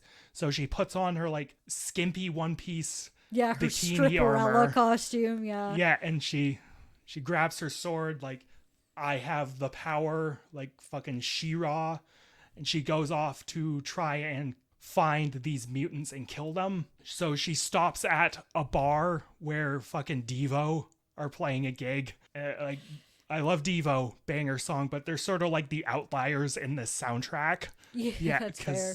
Because it's like, you know, like all this hard rock, heavy metal, you know, Cheap Trick, Don Felder, Sammy Hagar, Black Sabbath, and then Devo are here as well. Like, yeah, we got all these names, and then there's Devo. Hi, Devo. Yeah, that's fair. Yeah, that's how you described it. It's pretty much how Devo sound. Yeah. Yeah. So like, and then she just kicks their ass. Yes, like she just walks in. She doesn't say a word throughout this entire. No, she's a silent protagonist, and it's pretty cool actually. Yeah, so she goes into the bar, starts killing mutants, and gets a lead on where like the war chief is. So she eventually gets to the volcano and the orb, but the war chief tracks her like, and then there's a giant fucking scuffle. The bird gets injured, and like it survives, but you know, she and the war chief have a big battle. You know, very typical, you know, fantasy adventure stuff. But at the end, our warrior decides to make the noble sacrifice. She takes her injured dragon and flies for the volcano in order to destroy it. And we cut back to our framing device girl, and the orb is like flipping out, like, no. Oh, wait a second. So the girl manages to run away before the orb blows up her house. And it turns out, like, this little girl was a Tarakian. She's become, like, the heiress to this warrior. And she is now the one to, like, ward off this evil going forward. And cut to credits. And that's Heavy Metal. For me, banger film, like, front to back. You know, the animation maybe could be a little... It's rickety. Very grungy and rough, and in some ways I'm like, this works. In other ways I'm like, that could have been animated a little bit better. Yeah, no, like there's some scenes where I'm like, okay, the perspective's a little wonky. Yeah, like, but in general, it's a really, really cool aesthetic. It's a love letter to the genres that... Yeah, no, it's heavy metal. It's hard rock. Like, it's, you know, sword and sorcery. I mean, fucking industrial sci-fi. No, I mean, when like, you're throwing in fucking Dio era Sabbath, like, you know, heavy metal. And like every segment, I think, to me was baseline just good. A couple were like great, like the cab driver segment. The cab driver one is... The final segment. I really liked the Den segment because John Candy was just incredible. Funny. It's just hilarious. And yeah, I am really glad I finally saw this film. This was a first time viewing for me. Fuck yeah. But I know there's a sequel, Heavy Metal 2000. Is it any good? I don't know. I'd have to look into that. It's not talked about as much as the older one, so maybe it's not as good, but I'm going off of that. Like, I'm going off of that as a fair enough. We right? can't pass judgment, but yeah, we'll have to like do a sequel episode where we talk about it or something like that. Yeah, no, like plenty of the movies we've talked about so far have sequels. So some, unfortunately, yes, for some that's more a curse than a blessing. But you know, like The Ring. But you know, Heavy Metal, fucking loved this movie. You know, has little things here and there that could be better, but otherwise it's really cool. Yeah, it's an really artistic cool experience. Really cool. Really cool that this was being done in the 80s, especially in terms of animation. Like, it's been such an influence on like adult oriented animation since. Like, it's a cult classic, rightfully so. And if you haven't seen it, see it, even if it's just for the banger fucking soundtrack. Oh yeah, because it's got some good music, and even like some of the orchestral stuff. Is like really good, the especially original during the flying scenes. The proper original score is also damn good. Like, but it's all about the soundtrack, and it has that in spades. Really cool concept, really cool ideas and aesthetic. Big fan. Feeling a 9 out of 10 on this one. I'd say for me, like, it's probably around like a 7 or 8 out of 10. Okay. Which one is it closer to? You know, probably, like an 8. Like, okay. I'd say an 8, because there are some things that I'm like, okay, so the animation in some ways was a little rough. And yeah, that one short is just doesn't do it for me. I think it's a... Yeah. Like, I get that it's there for levity, but I feel like it could have been something that's just funny before the last more serious one, but still have a bit more of an impact besides, hey, look, guys, it's aliens doing drugs. Look at them. But no, like, this is a really well done movie. Otherwise, it's really cool, the names that they got to work on this. And you know, sometimes the animation and like how rough it is actually does lend itself to the aesthetic. Yeah. Like, there are some sequences where I'm like, technically speaking, this animation's rough, but it kind of works. You know, like, unless it got like really bad, and then I was like, oh, okay, like that's okay, I can't actually pardon that. But there were some things where I just sort of sat down and went, it's okay. Because this is a very, like, kind of grunge, like, rough style, like, artistic style anyways. Like, metal itself isn't really a perfectionist genre of music No. anyways. It's Well, I mean, it kind of became that by the 90s, but whatever. yeah, that's a talk for another day. But I suppose as my impressions as like of metal music is that it is very like it isn't about like the perfections. It's about, That's like, how to it's have that rough sound. That's how it started, and that's how certain subgenres remained. Like, it's all about raw, uncompromising. Exactly. Yes, Yeah. that's what I was looking for. Because the animation is rough and raw, and it's great. Like I think it's an awesome movie, especially now that I'm getting more into metal music. So it's just kind of how like because if I feel like it's so cool to see it not only as like the music, but what it can be as a visual form as well. For sure. Yeah, that's our Canada Day episode wrapped up. Yeah. Happy Canada Day! Yay! Yeah, so If America doesn't take us over, Yeah, by the time fuck. we put this out. yeah, I'm shit. joking, not joking. Yeah. So we're going in a bit of a different direction for this. It's something we both agreed upon Hell yeah. because our next episode, it's our 1 year anniversary. We've been doing this for a year somehow. Yay! And to celebrate that, along with discussing, whatever new releases we see, we're going to be talking about our favorite movies as well as some guilty pleasures we have. And to start, my favorite film of all time is James Cameron's 1991. Look at me, I don't know when my favorite movie came out. I'm a fucking poser. 91. Yes, I was right. I'm not a poser. Yes. My favorite film of all time is James Cameron's 1991 action opus, Terminator 2 Judgment Day. Fuck yeah, let's go. And then on my side of things, my favorite movie of all time is Don Bluth's 1982 classic, Secret of Nim. Nice.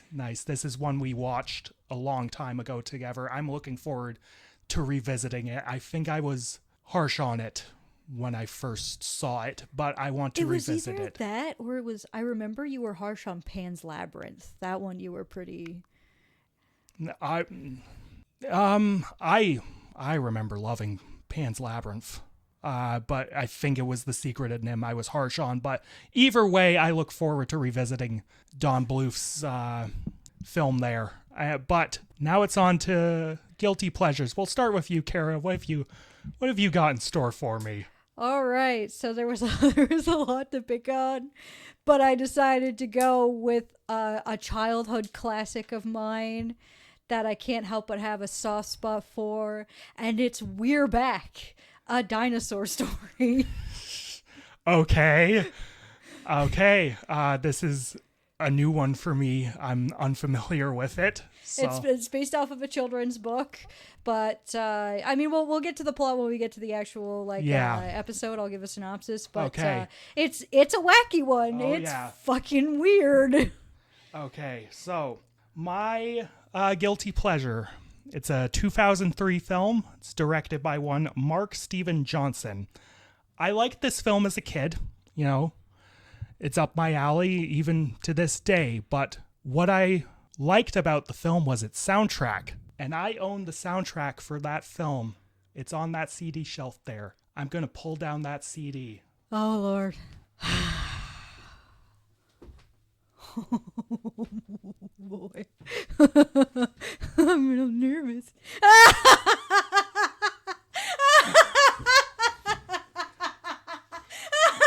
Yes.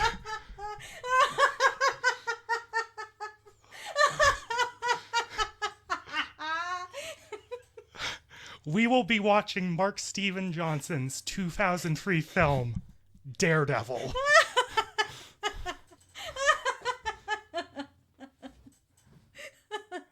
Oh, no. I'm so excited. This is going to be a fun one, everyone.